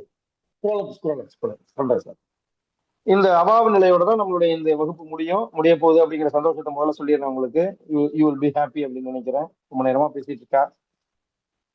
சோ இப்ப இந்த அவாவு நிலை அப்படிங்கிற அல்லது விளைவு நிலை அப்படிங்கிற அந்த ஆஸ்பிரேஷன், லெவல் ஆஃப் ஆஸ்பிரேஷன் அப்படிங்கிறது பாத்தீங்கன்னா என்னது அப்படின்னு பாத்தீங்கன்னா, டெம்போ, டிஎம்பிஓ, டெம்போ அப்படிங்கிற ஒரு டெபினேஷன் சொல்றாரு. அதாவது ஓரளவு பரிச்சயமான செயலை, ஏற்கனவே நம்ம வந்து ஃபெமிலியரா இருக்கக்கூடிய ஒரு செயலை செய்யும் போது அதுல நம்ம எந்த அளவுக்கு உயர் சாதனைகளை பெற விரும்புகிறோமோ அதுதான் அந்த செயல் பற்றிய நம்முடைய ஆஸ்பிரேஷனல் லெவல் அப்படின்னு சொல்றாரு. அவாவு நிலை அல்லது விளைவு நிலைன்னு சொல்றாரு. இந்த சொன்னவர் டெம்போ. இந்த அவாவு நிலை அல்லது விளைவு நிலை அப்படிங்கிற கான்செப்டை முதல்ல வரையறுத்து சொன்னவரும் இந்த டெம்போ தான். இதுக்காக அவாவு நிலை சோதனை அப்படின்னு ஒரு டிஏஜி அப்படின்னு ஒரு சோதனை இருக்கு. அந்த சோதனைக்கு பேரு லெவல் ஆஃப் ஆஸ்பிரேஷனல் டெஸ்ட் அது. ஸோ இது பின்னாடி நம்ம பார்க்க போறோம். அந்த யூனிட் வரும்போது அதை டீச்சர்களை பார்த்துக்கலாம். ஸோ இப்போ எளிதில் அடையக்கூடிய இலக்குகளை நாம இலக்குகளா வச்சிருக்கோம் அப்படின்னா அது அவாவு நிலை அல்லது ஆஸ்பிரேஷன் லெவலுடைய குறைந்தபட்சம், அடிநிலை, கீழ்நிலை அப்படின்னு அதை தான் சொல்றோம். ஈஸியா அடையக்கூடிய அந்த கருத்துக்கள், அது அந்த லெவலை வந்து நம்ம வந்து அச்சீவ்மெண்ட் லெவல் கோலா வச்சோம்னா அது வந்து அடையும். ஸோ அப்போ ஒரு லெவலா இலக்கை உயர்த்தி நாம சாதனை படைக்க முயற்சி பண்றோம் அப்படின்னா that will be a higher level of aspiration அப்படின்னு சொல்றோம். அப்ப லெவல் ஆஃப் ஆஸ்பிரேஷன்ல குறைந்தபட்ச கீழ்நிலைங்கிறது ஈஸியான இலக்குகளை வச்சுக்கிறது, அடையிறதுக்கான இலக்குகளை வச்சுக்கிறது. இப்போ ஃபார் எக்ஸாம்பிள், நான் ஒரு பரீட்சையில சும்மா 20 மார்க் எடுத்திருக்கேன் அப்படின்னா, 100க்கு 20 மார்க் தான் எடுத்திருக்கேன்னா, அடுத்த தடவை நான் உடனே 100க்கு 90 மார்க் எடுக்கிறேன்னு வைக்காம 20 மார்க்கா சரி ஒரு 25 மார்க் அடுத்த பரீட்சையில எடுப்போம் அல்லது 30 மார்க் எடுப்போம் அப்படின்னு வச்சுக்கிறது கீழ்நிலையில ஃபர்ஸ்ட் எளிதில் அடையக்கூடிய இலக்கு. இது இன்னும் கொஞ்சம் அப்படி உயர்த்தி அடுத்த தடவை ஒரு 50 ஆக்கணும், அப்புறம் 70 ஆக்கணும், இப்படி நான் அந்த இலக்கை உயர்த்தும் பொழுதுதான் கடைசியா நான் எங்க போறேன் அப்படின்னா 100க்கு 100 எடுக்கணும் அப்படின்னு நினைக்கிறேன். அப்போ 0 அல்லது 10 அல்லது 20ன்ற அந்த நிலையில இருந்து நான் 100க்கு போறேன் இல்லையா, அதுதான் உயர்நிலை. ஸோ அப்போ இதுதான் அவர் சொல்றாரு, அந்த ஆஸ்பிரேஷன் அப்படிங்கிறது அந்த மாதிரி படிப்படியாக அந்த அவாவை அந்த விளைவை உயர்த்திட்டே போறதுதான் உயர்நிலை போறது. ஸோ இப்ப இந்த வெற்றி கிடைக்கும் பொழுது ஒவ்வொரு முறையும் வெற்றி கிடைக்கும் போதெல்லாம் என்னோட ஆஸ்பிரேஷன் அதிகமாகும். இப்ப நான் சொன்னேன் இல்லையா, 20 மார்க் எடுத்திருந்தேன், அடுத்த இலக்குல நான் என்ன நினைச்சேன், அட்லீஸ்ட் ஒரு 30 மார்க் எடுத்துடணும்னு நான் நினைக்கிறேன். 30 எடுத்துட்டேன் அல்லது கொஞ்சம் கூட ஒரு 35 கூட எடுத்துட்டேன்னு வச்சுக்கோங்க. அப்ப எனக்குள்ள என்ன ஏற்பட்டுரும் அப்படின்னா, அப்ப நம்ம படிச்சோம்னா அடுத்த தடவை 50 இல்ல 60ஆவே எடுக்கலாம் அப்படின்னு தோணும் பொழுது என்னுடைய இப்ப ஆஸ்பிரேஷன் நான் அடுத்தது 50ன்னு வச்சிருந்தேன், ஆனா நான் 60க்கு போறேன் இப்போ. ஸோ இந்த மாதிரி என்னுடைய இந்த வெற்றி வந்து இந்த ஆஸ்பிரேஷனை அதிகரித்துக்கிட்டே போகும். அதே மாதிரி சிறிய தோல்வி என்ன பண்ணிடும் அப்படின்னா பாதிப்பு ஏற்படுத்தும். அந்த இடத்துல என்ன தேவைப்படும் அப்படின்னா அதிகமான முயற்சி தேவைப்படும். ஃபார் எக்ஸாம்பிள், நான் 25 மார்க்ல இருந்துட்டு 20 மார்க்ல இருந்துட்டு 30க்கு இலக்கு வச்சுட்டு சப்போஸ் குறைஞ்சி 18 15ன்னு போயிட்டேன்னா அப்ப என்ன பண்ண வேண்டியிருக்கும்னா அடுத்த முறை கூடுதலான முயற்சி எடுக்க வேண்டியிருக்கும். ஸோ அதுவும் அங்க பார்க்கணும். அதே மாதிரி தொடர் தோல்வி எப்படி நம்ம தொடர் வெற்றி அவாவ நிலை ஆஸ்பிரேஷன் லெவல் அதிகரிக்குமோ அதே மாதிரி அதுக்கு ஆப்போசிட் தொடர் தோல்வி அவாவ நிலையை கீழே கொண்டு வந்துடும். இப்ப நான் முதல்ல சொன்ன 20 மார்க்கு நான் அதை 30 ஆக்குறேன்னு அடுத்த பரீட்சையில நான் 20க்கு பதிலா 18 ஆயிட்டேன், அடுத்த பரீட்சையில 15 ஆயிட்டேன், அதுக்கு அடுத்த பரீட்சையில 10 ஆயிட்டேன்னு வச்சுக்கோங்களேன். எனக்கே என்ன தோணும்னா அப்ப நம்மளாம் 20க்கே தாண்டறதுக்கு லாய்க்குள்ள போல இருக்கே அப்படின்ற எண்ணம் என் மனதில ஏற்பட்டுவிடும். ஸோ அப்போ இது அவாவு நிலையை கீழ் நோக்கி இழுத்துரும், அந்த லெவலை கீழே கொண்டு வந்துடும். இதுதான் அவாவு நிலை அப்படிங்கிறத அவர் வலியுறுத்திருக்கிறார். இந்த அபாவ நிலை அல்லது ஆஸ்பிரேஷன் அப்படிங்கிறதோட தொடர்புடைய இன்னொரு விஷயம் என்ன அப்படின்னு பாத்தீங்கன்னா அடை ஊக்கம் அப்படின்னு சொல்றோம். அந்த அடை ஊக்கம்ங்கிறது என்னன்னா அந்த மோட்டிவேஷனல் அச்சீவ்மெண்ட் என்ன அப்படின்னு பாத்தீங்கன்னா இந்த இது எல்லாமே அந்த அபாவ நிலையோட தொடர்புடையதான். இது 3 ஞாபகம் வச்சுக்கோங்க. இந்த ஊக்கம் வந்து எப்படி இருக்கு அப்படின்னா 2 வகையான ஊக்கமாக இருக்கிறது. என்ன அப்படின்னா எக்ஸ்ட்ரின்சிக் மோட்டிவேஷன் அல்லது புற ஊக்கம் எக்ஸ்ட்ரின்சிக், இன்னொன்னு இன்ட்ரின்சிக். இந்த இன்ட்ரின்சிக் மோட்டிவேஷன் அப்படிங்கிறது உள்ளுக்குள்ளே இருக்கக்கூடிய அக ஊக்கம், எக்ஸ்ட்ரின்சிக் மோட்டிவேஷன் அப்படிங்கிறது வெளியில இருந்து கிடைக்கக்கூடிய புற ஊக்கம். இது சொன்னாலே நமக்கு ஈஸியா புரிஞ்சிடும். எதெல்லாம் அப்படின்னா இந்த பாராட்டு, பரிசு, சலுகைகள், இன்சென்டிவ்ஸ் நம்ம சொல்றோம் இல்லையா, அந்த ஊக்குவிக்கும் பொருள்கள் இன்சென்டிவ்ஸ், அப்புறம் வெகுமதி, தண்டனை எது கொடுக்கறது, அதே மாதிரி ஒத்துழைப்பு, போட்டி, இதெல்லாம் வந்து புற ஊக்கத்துல வரும். எக்ஸ்ட்ரின்சிக் மோட்டிவேஷன் அப்படிங்கிற புற ஊக்கத்துல வரும். இது எல்லாமே ஒரு செய்கையை வலுப்படுத்துவதற்காக வரக்கூடிய தூண்டல்களாக இருக்கும். எது? பாராட்டு, பரிசு, சலுகை, இதெல்லாம். அதுக்கு ஆப்போசிட்டா திட்டுறது, தண்டனை கொடுக்கறது, சலுகைகளை கட் பண்றது, இதெல்லாம் என்னவா இருக்கும்னா வலுப்படுத்துறதுக்கு பதிலாக வலு இழக்க செய்யக்கூடிய தூண்டல்களாக இருக்கும். அப்போ புற ஊக்கத்துல 2 வகை இருக்கு. அதுல ஒண்ணு பாராட்டு, பரிசு, சலுகைகள் அல்லது இன்சென்டிவ் ஊக்குவிக்கும் பொருள்கள் அல்லது வெகுமதி அல்லது வெற்றி, ஒத்துழைப்பு, இதெல்லாம் வந்து ஊக்குவிக்கக்கூடிய வலுப்படுத்தக்கூடிய தூண்டல்கள், ரீஎன்போர்ஸ் பண்ணுவதெல்லாம். இதுக்கு ஆப்போசிட்டா இருக்கிறது புற ஊக்கத்துல எதுன்னு பாத்தீங்கன்னா பாராட்டுக்கு பதிலா வசை பாடுறது, பரிசுகளுக்கு பதிலா ஒண்ணு இல்லாம இருக்கிறது, சலுகைகளை எடுக்கிறது, அப்புறம் ஊக்குவிக்கும் பொருட்களுக்கு பதிலாக இருக்கிறதையும் கட் பண்றது, தண்டனை கொடுக்கறது, தோல்வி அடைகிறது, போட்டி ஏற்படுறது, இதெல்லாம் ஏற்பட்டுச்சுன்னா அந்த தூண்டல்கள் என்ன பண்ணும் அப்படின்னா அந்த புற ஊக்கத்துல இதெல்லாம் வந்து வலுவிழக்க செய்யக்கூடிய தூண்டல்களாக இருக்கும். அடுத்தது அக ஊக்கம் அப்படிங்கிற இன்ட்ரின்சிக் மோட்டிவேஷன். இன்ட்ரின்சிக் மோட்டிவேஷன்ல எதெல்லாம் இருக்கு அப்படின்னா உள்ளுக்குள்ள இருந்து ஏற்படக்கூடிய ஊக்கம். அது வந்து எதுவாக இருக்கும்னா பெரும்பாலும் நடத்தை தான் அக ஊக்கமாக இருக்கும். அவனுடைய நடத்தை அந்த இலக்கை நோக்கி அவனை அழைச்சிட்டு போகுது. ஸோ அந்த இலக்கை அதனால அடையிறான் அப்படின்னா அந்த நடத்தை தான் அவனுடைய அக ஊக்கமாக இன்ஸ்டிங்க்டிவ் மோட்டிவேஷனாக இருக்கும். இப்போ இதுக்குள்ளார பாத்தீங்கன்னா 2 விஷயம் இருக்கு. இந்த 2 எக்ஸாம்பிள் நம்ம பார்ப்போம். இப்போ விளையாட்டுல ஈடுபடுறது, விளையாட்டுல ஈடுபட்டு அதனால பரிசு வாங்குறது, இது வந்து எக்ஸ்ட்ரின்சிக் புற ஊக்கம். விளையாட்டுல ஈடுபடுறது ஒரு புற ஊக்கம், அதுல இருந்து பரிசு பெறுவதுங்கிறது புற ஊக்கம். அந்த விளையாட்டுல ஈடுபட்டதுனால மனநிறைவு ஏற்படுறதுங்கிறது அவன் மனசுக்கு தான் தெரியும். அவன் விருப்பப்படுற விளையாட்டை விளையாடிட்டு வந்துட்டான், அதே மாதிரி அதுல வெற்றியும் பெற்றுட்டான் அப்படின்னா அதனால மகிழ்ச்சி ஏற்படுகிறது. சோ இந்த விளையாட்டுல ஈடுபட்டதுனால கிடைச்ச மனநிறைவு, அதுல பெற்ற வெற்றி, அதனால கிடைத்த மகிழ்ச்சி, இதெல்லாம் வந்து அக ஊக்கியாக இருக்கும். இன்ஸ்டிங்டிக், அப்போ திரும்பவும் அந்த விளையாட்டுக்கு போகணும் அப்படின்னு அவனை செலுத்தக்கூடியதாக இந்த அக ஊக்கி இருக்கும். புற ஊக்கின்றது அந்த விளையாட்டுல ஈடுபட்டு பரிசு வாங்கிட்டு வந்தான், அப்ப நம்ம நாளைக்கும் திரும்ப விளையாட போய் இன்னும் நல்லா விளையாடி இன்னும் பரிசு வாங்கணும், ஒரு கோப்பையை வென்றுட்டு வரணும் அப்படின்னு நினைக்கக்கூடிய புற ஊக்கியாக இந்த பரிசு அங்க இருக்கும். ரைட்டா? சோ இப்ப இந்த அக ஊக்கிகளை செயல்படுத்துவதற்காக சில சில டெக்னிக்ஸ், வகுப்பறை செயல்பாடுகள் கொடுத்திருக்கிறாங்க இல்லையா? என்னென்ன அப்படின்னு பார்த்தோம்னா, விளையாட்டு கேம்ஸ் நடத்துறது அல்லது அவனை விளையாடுறதுக்கான வாய்ப்புகளை கொடுக்கறது.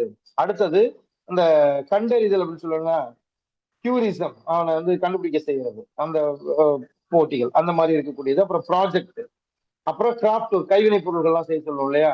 சோ அந்த மாதிரியான கிராஃப்ட் ரிலேட்டடா செய்யக்கூடிய ஒர்க்ஸ், அந்த ஆர்ட் அண்ட் கிராஃப்ட் நம்ம சொல்லுவோம்.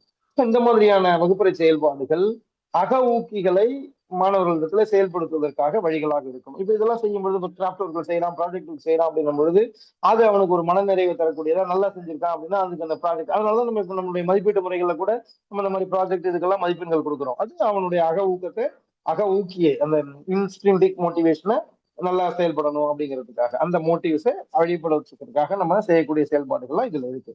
ஸோ இப்போ நான் I want to some up the today session with this. நம்மளுடைய டெட் சைக்காலஜி யூனிட்னுடைய 4ல 2 பார்ட் இருக்கு. அதுல பார்ட் 1 மோட்டிவேஷன், பார்ட் 2 லேர்னிங். இன்னைக்கு நம்ம பார்த்திருக்கிறது பார்ட் 1 மோட்டிவேஷன் அப்படிங்கிறது. இந்த மோட்டிவேஷன்ல meaning and definition of motivation பார்த்திருக்கிறோம். அப்புறம் மாஸ்லோவோட தியரி ஆஃப் மோட்டிவேஷன், அதுதான் வந்து hierarchical needs theory of Maslow, அது பார்த்திருக்கிறோம். அப்புறம் அதனுடைய எஜுகேஷனல் இம்ப்ளிகேஷன்ஸ் என்னன்னு பார்த்திருக்கிறோம். அப்புறம் ஆஸ்பிரேஷன் என்ன, லெவல் ஆஃப் ஆஸ்பிரேஷன் அப்படிங்கிறது எப்படி இருக்கும், எதெல்லாம் அதை பாதிக்கக்கூடிய காரணிகள் அப்படிங்கிறத நம்ம பார்த்திருக்கோம். ஸோ இப்போ இது வந்து part 1 of unit 4. In the next class we will start discussing on the part 2 of unit 4, that is learning. அதுல நம்ம என்ன பார்க்க போறோம்ன்றத உங்களுக்கு சொல்லிடுறேன். லேர்னிங் தியரிஸ், கற்றலுக்கான கோட்பாடுகள், அண்ட் இட்ஸ் எஜுகேஷனல் இம்ப்ளிகேஷன்ஸ், அந்த கற்றல் கோட்பாடுகளின் கல்வியல் தாக்கங்கள். அடுத்து அதுல என்னெல்லாம் பார்க்க போறோம் அப்படின்னா மொத்தம் 6 பேரோட தியரி பார்க்க போறோம். ஒன்னு காக்னிட்டிவ் தியரி ஆஃப் ஜான் பிஜே, பிஹேவியரிஸ்ட் தியரி ஆஃப் பாவ்லோ, சரி பிஹேவியரிஸ்ட் தியரியில 2 பார்க்க போறோம். அதுல என்ன இருக்கு அப்படின்னா பாவ்லோவோட கிளாசிக்கல் கண்டிஷனிங் தியரி, ஸ்கின்னரோட ஆப்பரண்ட் கண்டிஷனிங் தியரி, அப்புறம் தாண்டைக்கினுடைய கனெக்ஷனிசம்ன்ற தியரி, அப்புறம் கன்ஸ்ட்ரக்டிவிஸ்ட் தியரி, அது ஜான் டூயியோடது பார்க்க போறோம். அப்புறம் கார்ல் ரோஜர்ஸோட ஹியூமானிஸ்டிக் தியரி அப்படின்னு பார்க்க போறோம். சொல்ற 6 தியரி பார்க்க போறோம். இது டீட்டெயிலா அவங்க ஒவ்வொருத்தரும் என்னென்ன சொன்னாங்க, என்ன சோதனைகள் செஞ்சாங்க அப்படிங்கிறதெல்லாம் பார்க்க போறோம். ஏன் இந்த அவுட்லைன் முன்னாடி கொடுக்குறேன்னா, if you have time you just go through with, if you have any book related to this, just go through with this. அப்போ நம்ம அடுத்த கிளாஸ் போகும்பொழுது it will be easy for you to go with the class. அதுக்காக so with that I end my class. Thank you very much for everyone for your patience and the desire you showed in this class, and the organizers and authorities of Desi Asiriyar Sangam Tamil Nadu for this wonderful opportunity. Thank you so much.